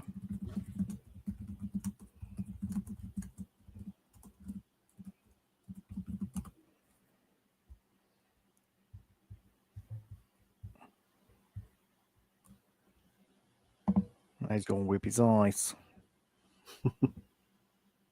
They are currently making Twilight of the Dead, yeah. What is that movie that his daughter's making or whatever? Oh yeah. Fucking Rave of the Dead or something crazy. Like it's The not that. Festival of the Dead or something. No, Festival of the Dead already came out, didn't it? Queens Right, of the yeah. Dead. That's it. Queens of the Dead, yeah. Yeah. About gay zombies. Right. No, that's I'm serious. No, I know. Yeah. Oh, well, I'm just asking these people that make a joke. No, that's what it's about. I'm sorry. I just automatically can't. No, take it seriously. Matt, do you remember the one we were looking up that one time? And it's not called Queens of the Dead. It's something similar to that, and it's got a similar theme, but I think it's gay zombies, but I can't remember. Should just be called Day of the Dead. First of all, I think that was what it might have been called. Let me ask you Yeah, a question. Like, if you're a zombie, do you give a fuck about sexual preference at that point? Exactly. Like, does that even depends if you're register? necromantic. I guess if maybe you're in the movie Necromantic or something. Maybe I don't know. I didn't know this either. It says Alpha says Universal was ready to do a sequel to Lamb, but George declined. Yeah, he fucking hated doing that. He hated doing a studio movie. I know that. Mm-hmm. And yeah, you're right, Martha. It was Day of the Dead. Yeah. Okay.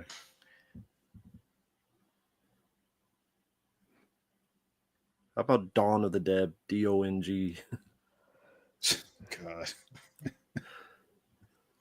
Like a mafia one. Let it dit dawn. Oh, Dong. I thought you meant Dawn. No. Dawn of the Dead, like with a mafia guys. That's all. I mean that could work too. Yeah, it could. But good shovel bit coming up. The whole shovel gag is a fun one.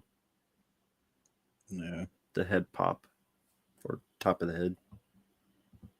He just hits you with a big piece of fucking wood or something always like that.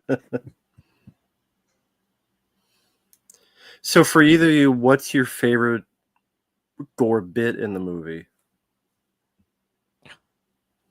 It's got to be Rhodes. Yeah. That's the big money shot. I gotta go with the head tearing off just for that detail of the voice stretching. Oh yeah, that's a super cool. And also it's like it gets like his eye, not his eye, but like you see more of his eye. Right, yeah. That always for some reason got me more because the details.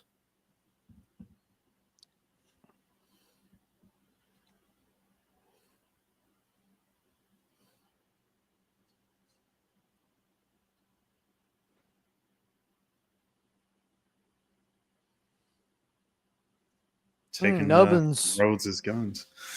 Yeah. Nubbin says Kid Jason's been cast. His name is Caleb Vinson, if that means anything to anyone. Haven't heard of the name. Do not know that one. Yeah, I heard 28 Years Later has a lot of zombie dons. Yeah. Well, the hanging dong in that movie, apparently. Yeah. That's a good one, too. So I'm curious, do you remember when you warmed up to this film? Was just one day you saw it and you went, Honestly, it probably wasn't until we started around the time we started doing the show, and we just started watching these movies like over and over and more, more regularly started watching like horror films again. That I really started to kind of warm up to it again. Gotcha. Freddie Lit says, Super Jet, screw the remake, fucking vegetarian zombies. Yeah. Yeah. I don't know what the thinking of that was. It's a horrible idea. Remember when?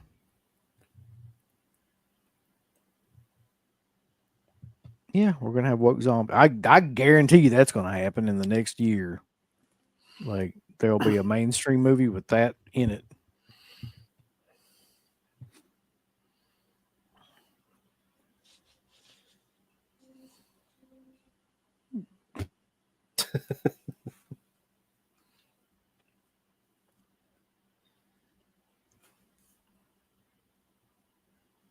I don't know why the hell you want to be drinking alcohol when zombies are around. No.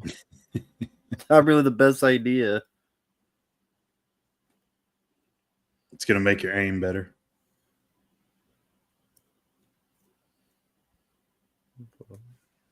Terry Alexander definitely has good aim. This is a cool shot. Yeah.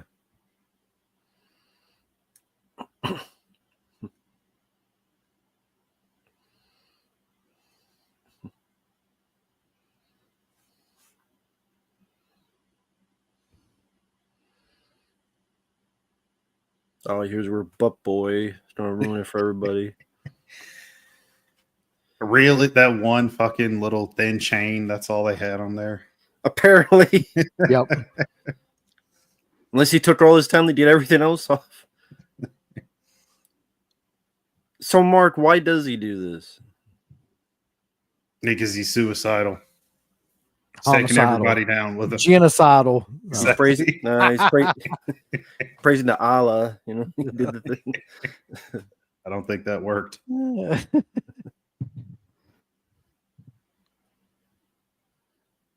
He didn't have a plane, so he decided to use zombies.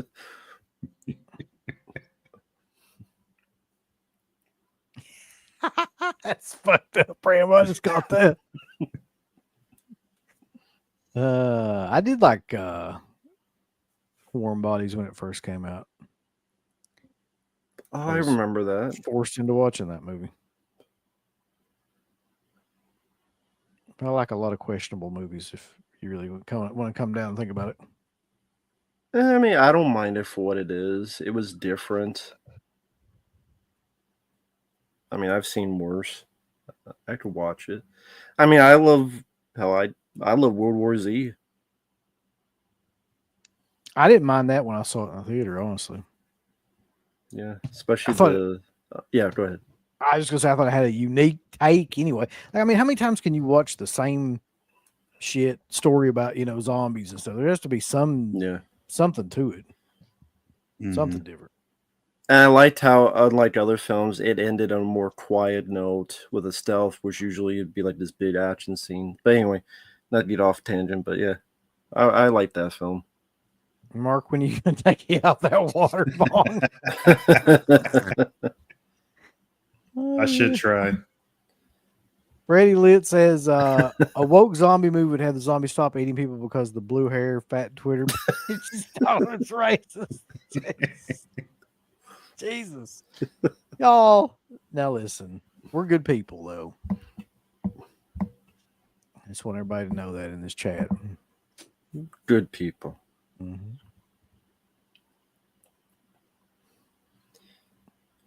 On a side note, have either of you ever tried to drive a golf Yeah. cart? I actually drove one at the beach the last time I went to the beach. We rented one to drive around like downtown. I've driven one once. It's a pretty amazing way to get around. Like, Yeah. you don't need a car or anything. It's nowhere near as like, taxing Mm-hmm. to drive or anything. You just jump out of it. He's mad now. Yeah. This whole all this shit coming up is amazing. Yeah. Everything. Nice type of like Boris Karloff, Frankenstein monster type of acting. Yeah. Mm-hmm. Definitely some of the better parts.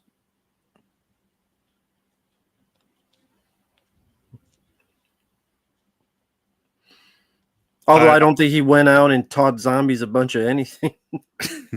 No. I agree, Silver Wings. I'd have guns everywhere. There's guns there, yeah. Yeah. At Rhodes, he should have had an ankle gun.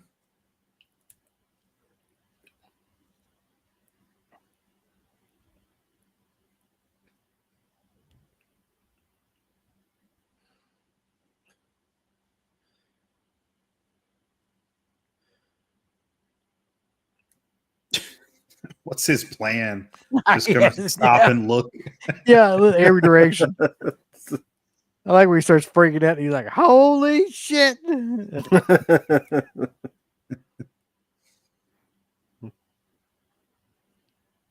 He fucking just loses it.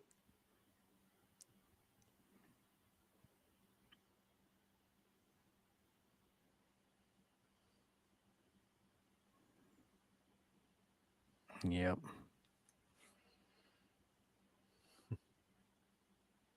Run, Rickles. I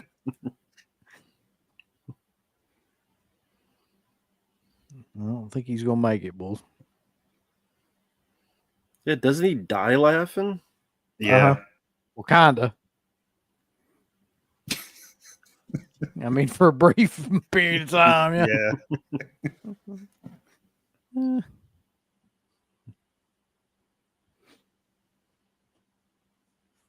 Oh man, that looks so good still. It still looks good, yeah. Yeah. Still holds up. Pretty much every effect scene in this last part still holds up. Yeah.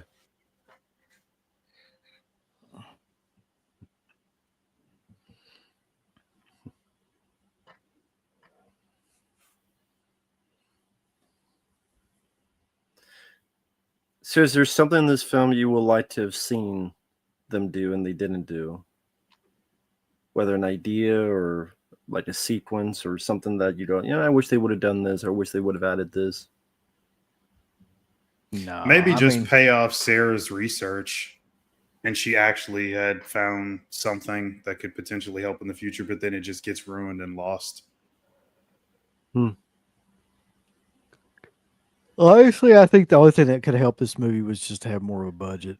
It had some good ideas. It was just really confined to this space. Mm-hmm.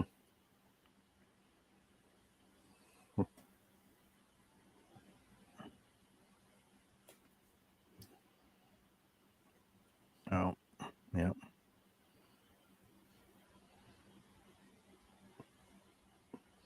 On the side note, speaking of clowns, you guys did the clown show. There's some clown zombies. That's a good segue. Yeah. I was gonna say, what was the last newer zombie film either you liked? I mean, they do like thousands of them, but I mean, like the last newer one that you thought was decent or good. Same with people in the chat. That's a good question.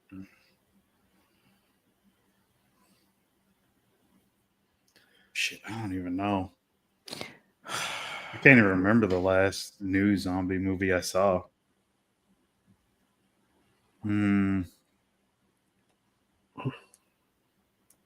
Fuck.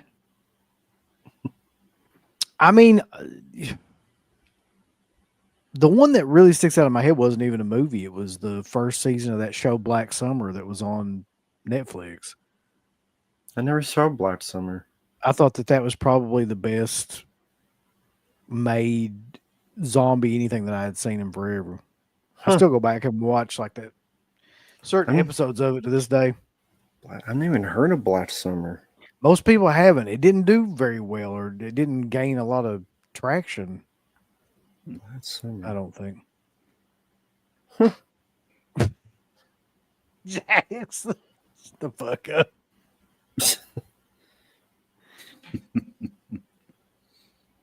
Okay. Spinoff of Z Nation. I mean, seen Z Nation.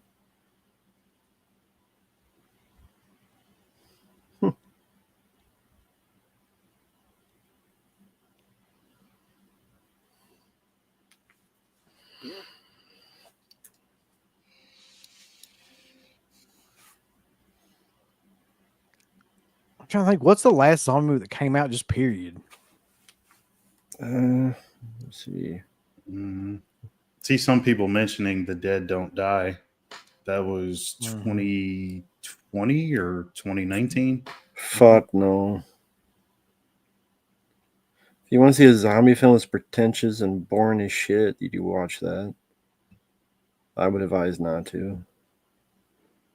Yeah, Train to Busan. Yeah, I always forget about that one. What was that? Wasn't there an Asian one that's like had the fucking? Like as if the sadness. Is that what you're talking about? See, it worked. I knew what he was talking about, and I thought about it for a second. I guess isn't that China one?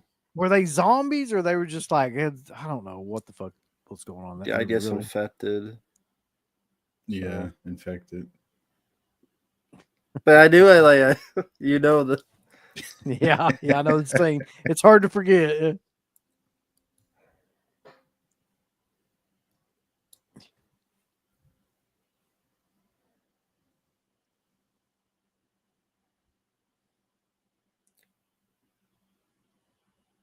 Well, I guess really bad ones. What was the one you saw? Festival of the Dead or something? Oh Or fuck! Yeah, I did see that. Was that the Selska sisters one? Didn't they do one? Yeah, they did. I think that was it. Bless their hearts. It was. They try, man. They really do, but they just can't make a movie worth of shit between the two of them. Yeah. Pretty lit.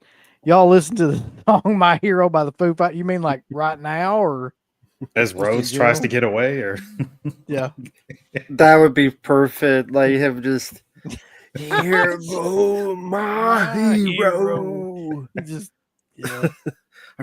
I'm dying all the way. Yeah, I remember that from the days of Varsity Blues with the Beak Vanderbeek. Mm-hmm.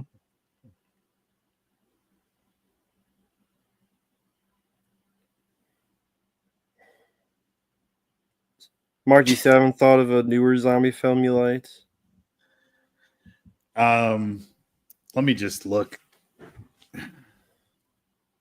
It's crazy how none of them really stand out with how much they made. Yeah, exactly. You know what? I liked One Cut of the Dead. I thought that was interesting. Oh yeah, I remember that one. What year was that? 2017. Okay.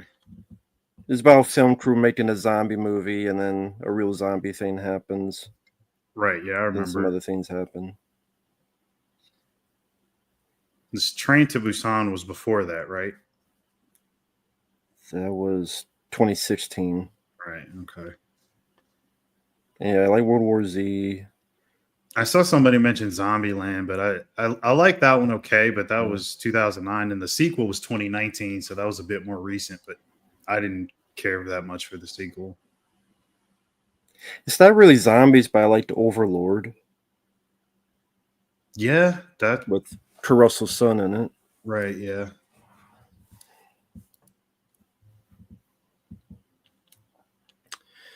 Yeah, I mean, people know the story. They had the animal guts intestines, and the fridge was unplugged. So when they rip apart roads, they couldn't really eat it because the smell was so. It was rotten and all that. Mm-hmm.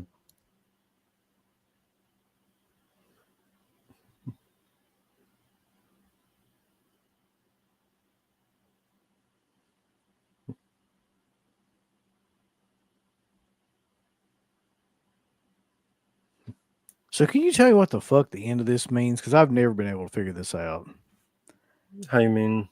Okay, so she gets in the helicopter Yeah. Right. and a zombie grabs her. Does she faint? Does she?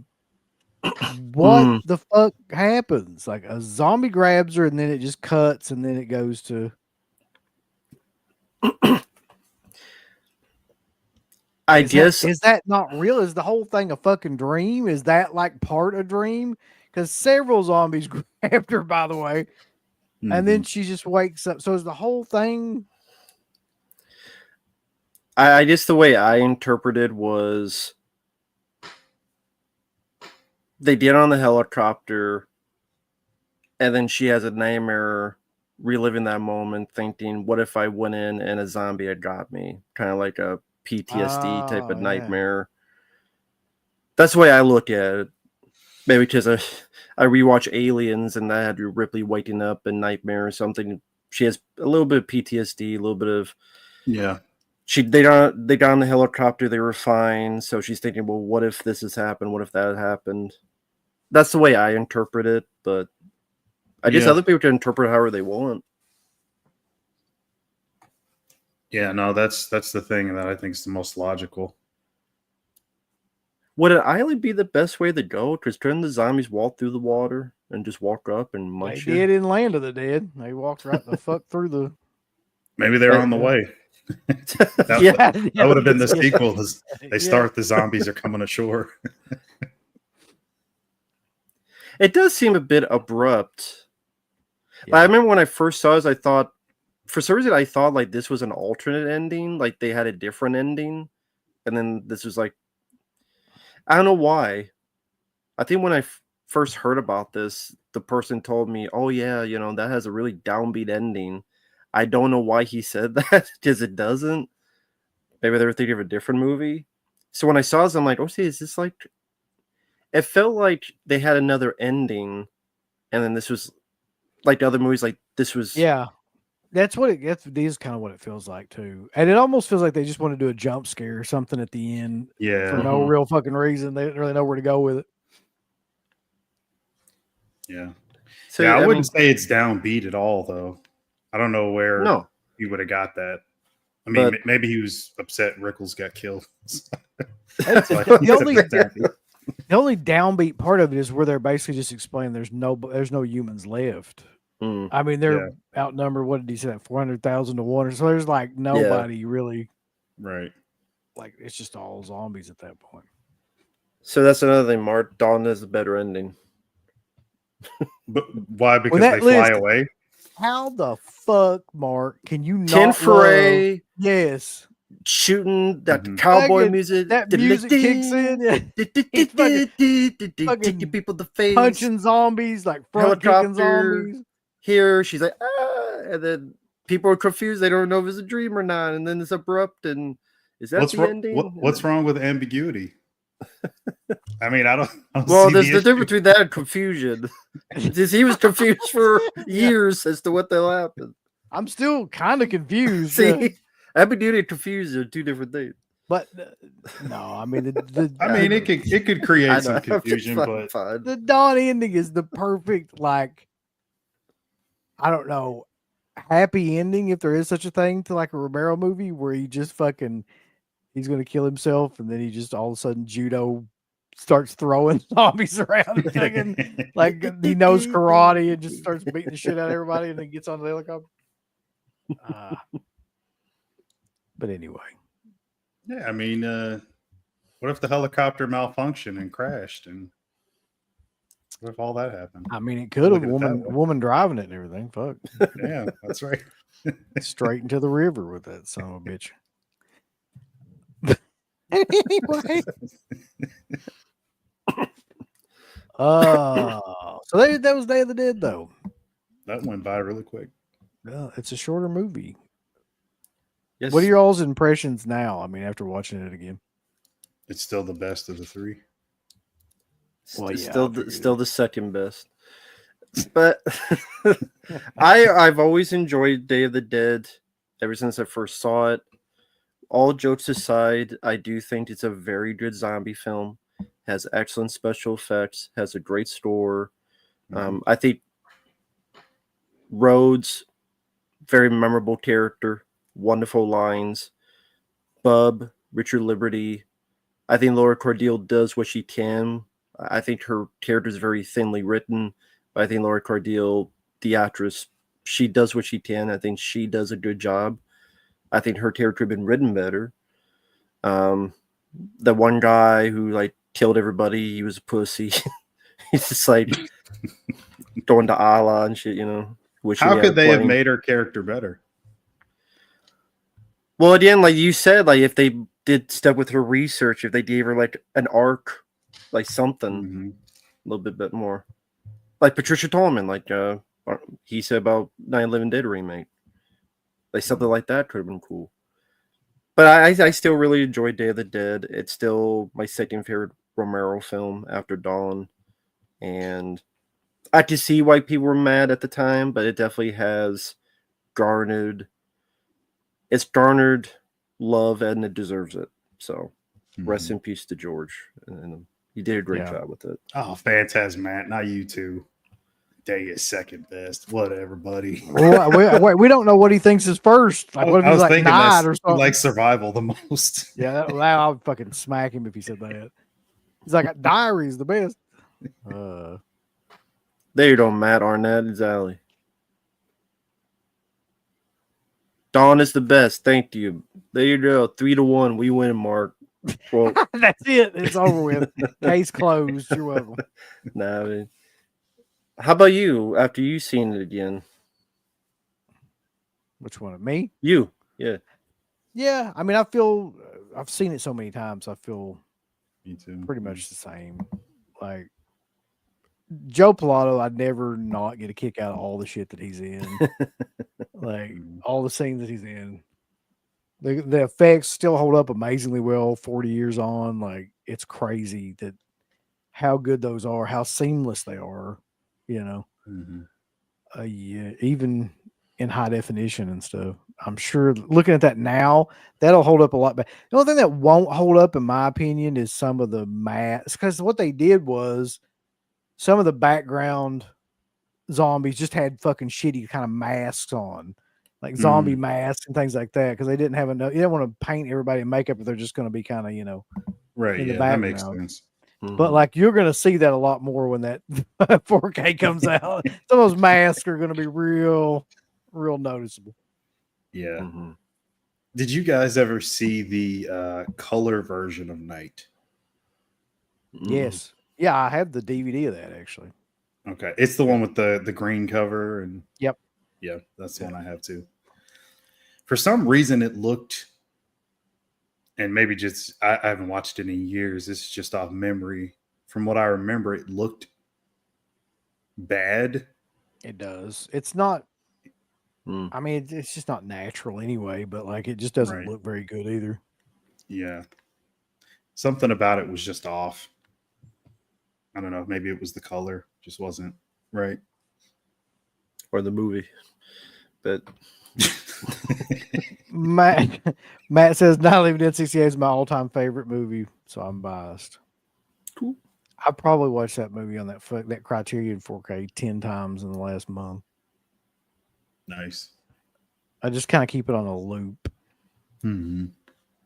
It's insane to me. Like, I know you hate this movie, Rambo, but it's insane to me. Like, how engaging that movie is for a movie that was that low budget and that just had a bunch of jobbers, really. Mhm. I mean, it's like, I mean, we're being honest, like these people that didn't really have any acting experience or didn't really know what the hell they were doing. Yeah, still like holds up. Somebody said this about that movie and about Texas Chainsaw too, and I think I agree with it. Like sometimes, like with movies, you get a group of people together, and it's just the right place at the right time and the right idea, and like it becomes more than the sum of its parts. Like it becomes something else completely, like lightning in a bottle kind of thing. Mhm. And there's only a couple movies I can think of that happening with, and Night is one of those to me, and so is Texas Chainsaw.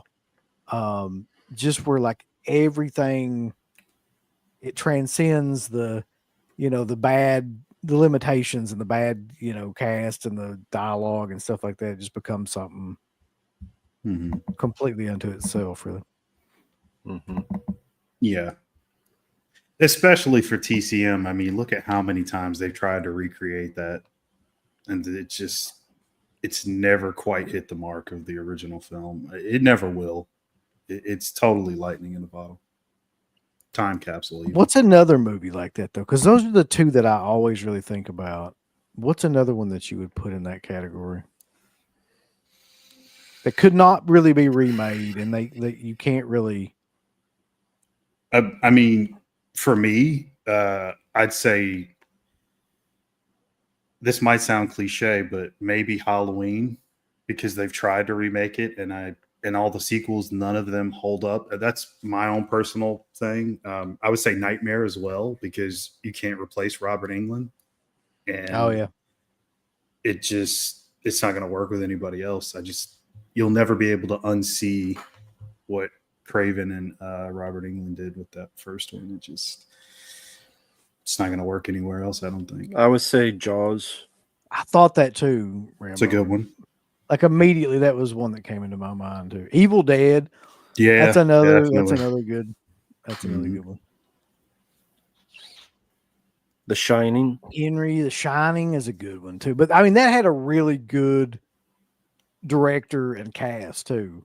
Mhm. Yeah. Like most of these other movies we're talking about are just kind of like low budget, independent, almost kind of shitty, except Right. for maybe Jaws. But at the time, it kind of was too. Nobody knew who Spielberg was or who any of those Right. people were. Yeah. Phantasm. That's a great one. That I think is kind of like falls into that too. Or something just happened in that movie. It just has its own vibe that is completely unique Mhm. to that. Candy. Candyman. Yeah. Yeah. I mean, I don't think it's as iconic as those other films that we mentioned, but I do like it a lot. And all due respect to Tony Todd, like it works. A lot of it lives and dies on him and what Bernard Rose did with it. I mean, as we've seen, it's not going to work any other way. I mean, it Ooh. definitely could have worked a whole hell of a lot better than that shit, though. Good Lord God. Right. Dr. Giggles. I mean, all right. So, you guys got anything else? Any other topics or anything you want to talk about? I mean, you got, if you wanted to, we don't necessarily have to. Mm, No, I mean, at the beginning, we talked about the 4K of Day of the Dead. yeah. We talked about I Know What You Did Last Summer Mhm. and Love Hewitt's Thick Thighs. Mhm. Yeah, I don't even know what else there is. So, yeah. Well, I just want to pick Matt's brain about this one because I know he liked the last Dread movie. How do you feel about Mr. YTT doing the new Dread film? That's how Pretty I much the feel. reaction I expected. The guy who did fucking Thor: Love and Thunder. How about to kiss my ass? How about Why the fuck do they keep trying to make that work? I mean, it was a miracle what they did with the last one, as far as I'm concerned. And the High Stallone list. one is what it is, and it's got its problems for all sorts of various reasons. But It sucked. yeah, but I mean, but Armand Asante is amazing, and that his overacting is Yeah. priceless. But I don't see why they see so much value in that IP. I like the character and everything; it's cool, but none of them really do well. They don't really make money. It's very bizarre that they keep trying as much as they do, at least to me. You're Oh, asking for Hollywood to make sense. That's where your first problem is. did any of you see the Mortal Kombat trailer? I did Yes. see it. I didn't see it yet. I'm sure it's amazing. What about the new Ari Aster film? Rambo's really been looking forward to that, though. I'm sure he has. Isn't Pedro Pascal in that? He is I'm your favorite positive actor. He probably is, yeah. He's in every damn thing. I don't care. Fuck. As a filmmaker, do you guys think that like this might be the make or break for him? Like he has to sort of succeed with this film. I mean, the last couple. That He dude. never succeeded. Well, I mean, that's one way of looking at it, but Jesus. I just mean in terms of box office, because can you really keep afford to turning out flops? at this Apparently point? so. I mean, yeah, they keep That giving him guy money. he really is like some sort of weird exception to. They just keep giving him. He keeps making the weirder and weirder fucking films. That, Mhm. it's I saw an article about that, and it was on one of these horror sites, and they were speaking about the fact that, like, he hit it out of the park with Hereditary, with their words, not mine.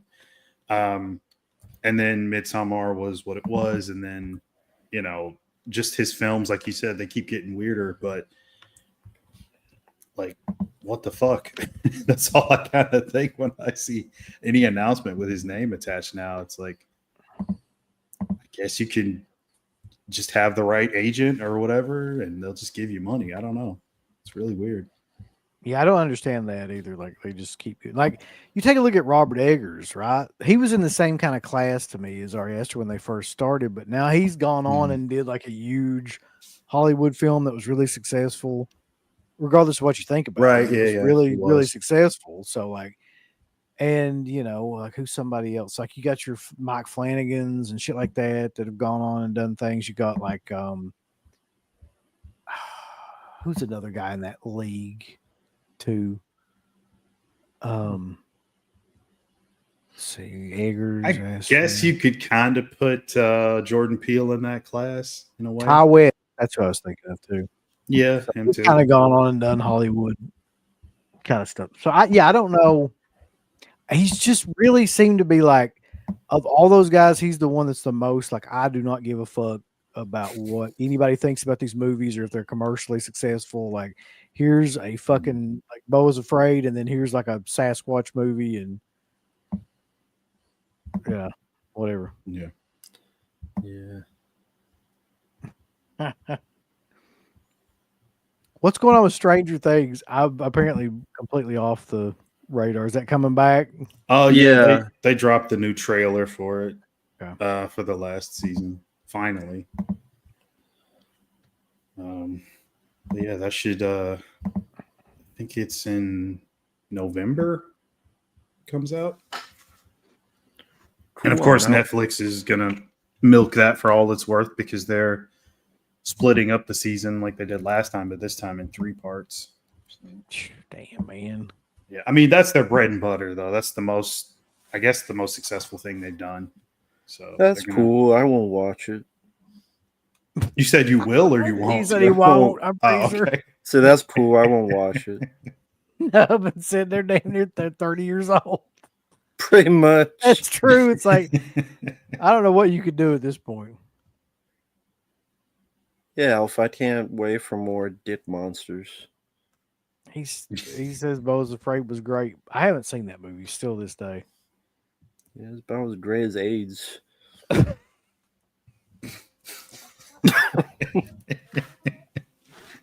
What the fuck? Jesus. God. A ringing endorsement for that movie, yeah. It's about To as great me, as yeah. that. I'm as positive as HIV.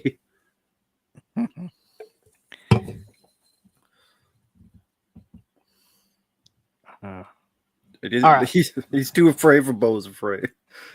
No. let's let's talk about what's coming up though. So I actually heard from CK he will be back by Sunday, so we will be doing the summer slashback series on Sunday at 10. Very cool. So we're going to be covering the backwoods slasher theme of Final Tear and Savage Weekend, and that's going to be just outstanding. those two movies.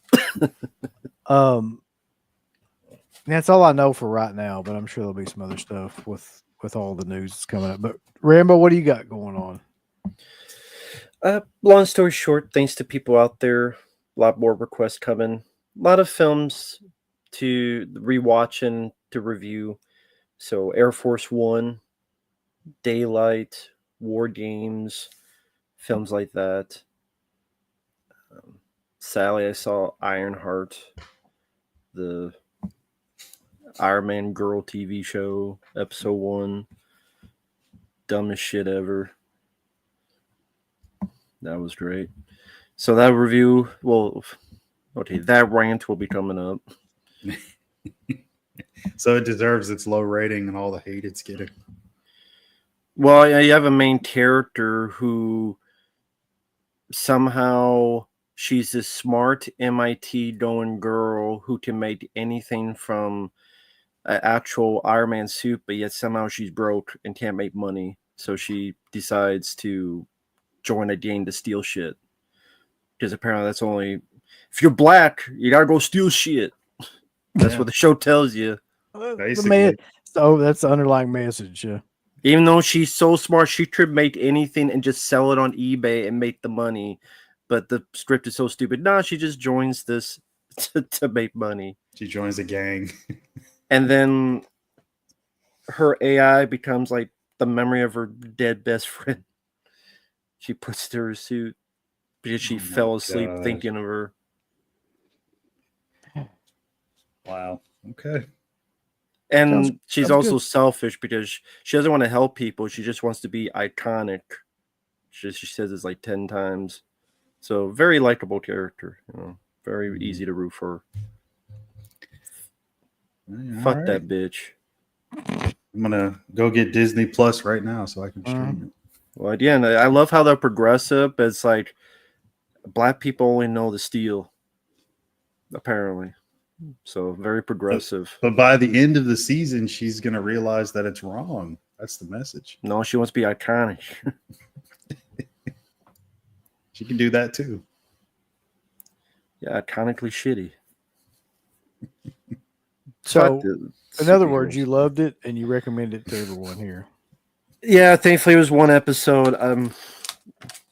I mean, there's a reason why it was delayed for 2 years. It was supposed to come out 2023. Some of these comments, I can't even put them up or they're fucking killing it. Jackson, Jack, you really...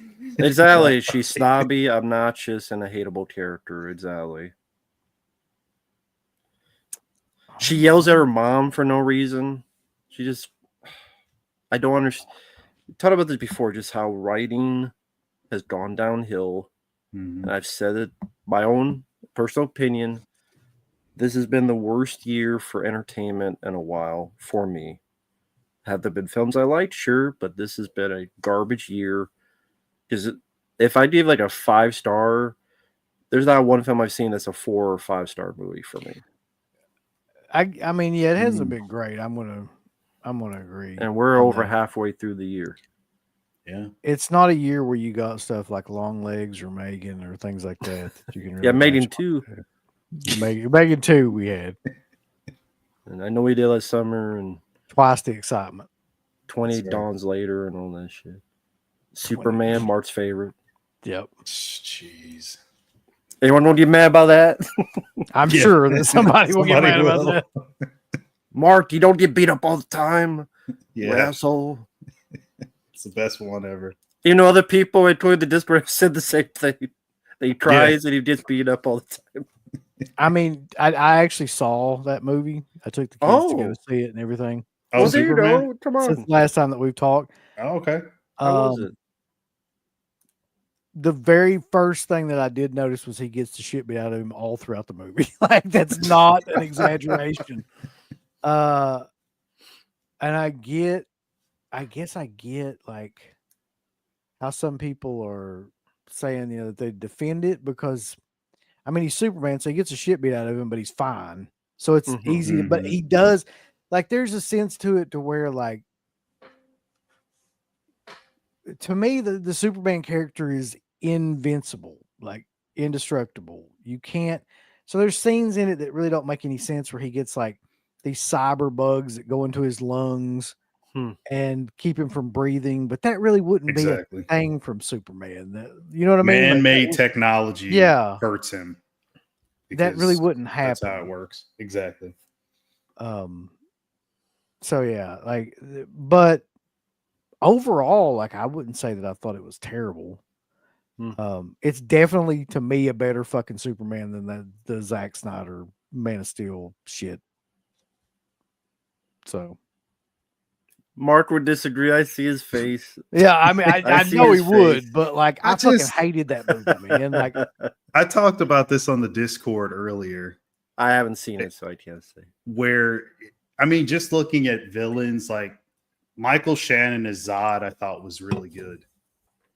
And yeah, I think even somebody else agreed with me, but You didn't They like like- Supergirl calling him a bitch? Listen, Supergirl comes in. This is the part of the movie, like, that's kind of exaggerated too, because she comes in and she's drunk, and she's basically just like, that's her place that supposedly he's staying at, the Ice Palace or whatever it's called. It's called something I can't remember. And so she just comes in and she's like, I'm going out to the bar, see you, bitch, or something like that. Like, it's not like she's like, you're a fucking bitch, Superman. Like, it's nothing like that.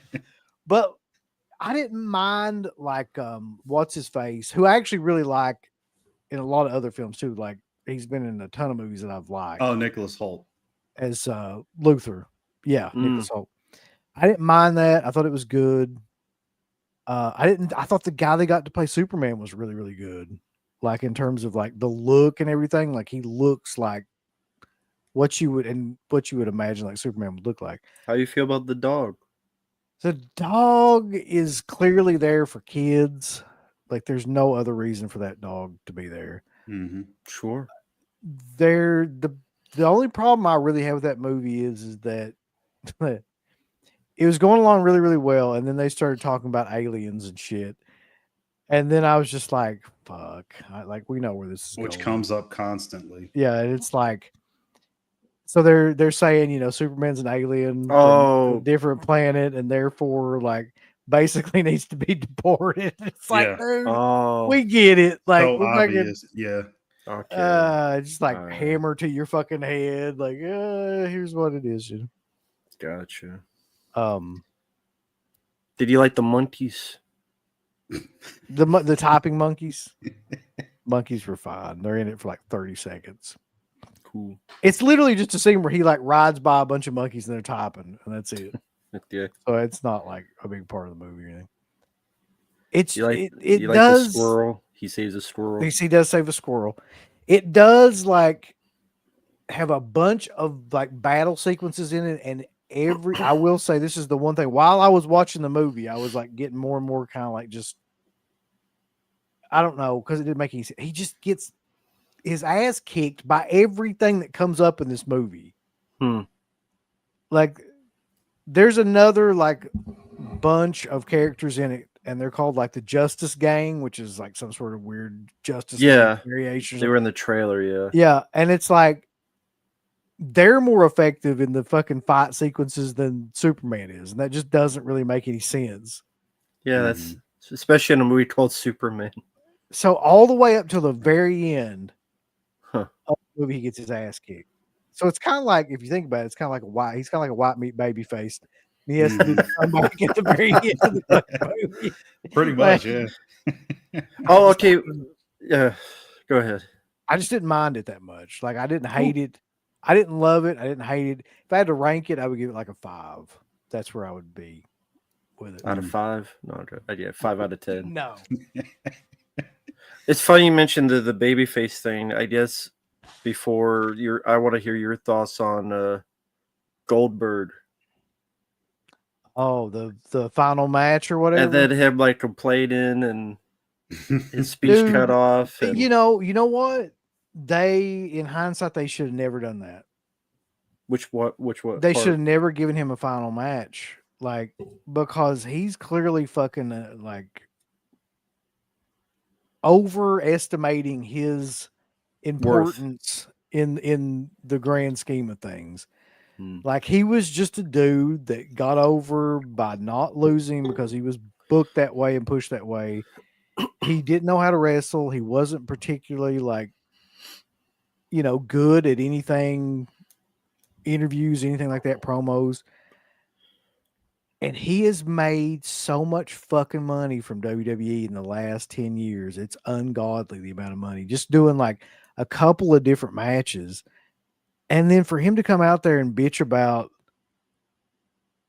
them not giving him a good send off, it's like, dude, they don't have to do anything for you. There's a lot of people that just fucking leave and WWE doesn't do anything. Like, they just, Yeah, they he go should off be to lucky he got that. Yeah, like, it blows my mind, that guy. Like, it really does. So I'm inclined to really, like, at this point, believe a lot of people like Bret Hart and people that talk shit about him, just about like he's another kind of what's that, Ryback kind of guy. They're the same brain or something. Marked for Mhm. themselves. Yeah. Yeah. They're Like just huge, like, marks to the point where they don't understand. They're living in some sort of fantasy world like 1998 or something. Like, that's Mhm. not where we're at now. What they did for him and the payoff that they gave him and everything was far enough for him as a wrestler. Trust me. Like, that was far good Yeah. enough. Like, And then he went and said that, like, oh, I didn't care that it was a championship match. I've had a million championship matches. well, you're not gonna have any more. I guarantee that. Yeah, Like, exactly. Especially after saying all this shit. and then I heard rumors that he would take a booking with AEW or something like that and have another. I bet he final would. match. Of course he would. I bet he would. And I'm just like,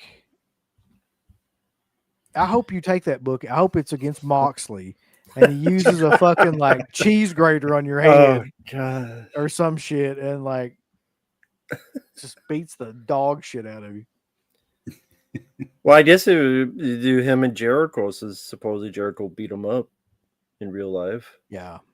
That would be great if Jericho got like a clean pin on him. That's fucking be a good way to send him out. I guess one other thing with wrestling, did you hear about Buff Bagwell? I saw that today. I had no idea until today, that he lost his leg. Mm-hmm. Or he had Car his leg accident. amputated. Yeah. Yeah. That's crazy. He was talking. Did you watch the Maven video? Because that's great, actually. I watched part of it. I didn't. Yeah. I'm gonna watch the rest of it later. He was in that car wreck like years and years ago, and he had like 30 some surgeries on his knee, and basically like his leg just didn't work anymore, and he was in constant pain.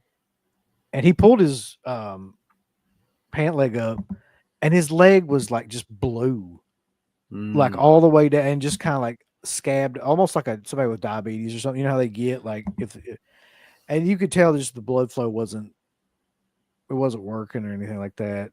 And yeah, it's probably one step away from gangrene at this point. I get it. I get why he did it for sure. Yeah. Yeah. How did you feel about him back in the day, Buff Bagwell? I did. Just kind of there, yeah. Back in the NWO days and all that stuff, like I could take him or leave him. Like, and I think most people were like that. Like, they saved his mom from a forklift. Yes. Or off a forklift. Fucking Judy Bagwell. Yeah. Worst ideas to do. Thank you, Vince Russo. But he seems like a lot better off now that he's off the drugs and shit. He seems like a lot That's good. more Then. stable. Mm-hmm. Yeah, but I mean, hey, Yeah, that's true, Alpha. We'll be talking about Maven in 2025. Nobody saw that coming at all. Exactly. I mean, more memorable as a YouTuber than a wrestler, really. Yeah, he was an awful wrestler that he didn't get over at all. But like he's definitely a lot better at this than he was that. Yeah. Mm-hmm. Yeah. I'm just curious. Did the kids like Superman? It's one of those things, Mark. Like I was saying, they like anything. They like anything. You Okay. take them to anything, and they'll like it. Okay. Yeah, I don't remember a movie that they didn't like.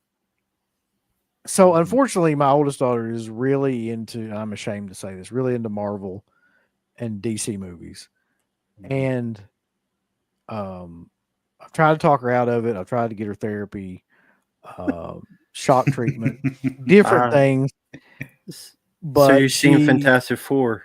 Yeah, I have to see all this shit. That's what I'm saying. Like against my will, I will have to see all these awful movies. And I tell her when I heard because she's talking about that movie already. She's like, "Oh, it's so psyched to see the new Fantastic." I'm like, "Dude, they made like 3 of these fucking movies now. They're never any good. Like this movie will not be any good. Like I will stake my life on the fact that movie will suck." You didn't mind Superman. You never know. Maybe it's a 5 out of 10. Maybe.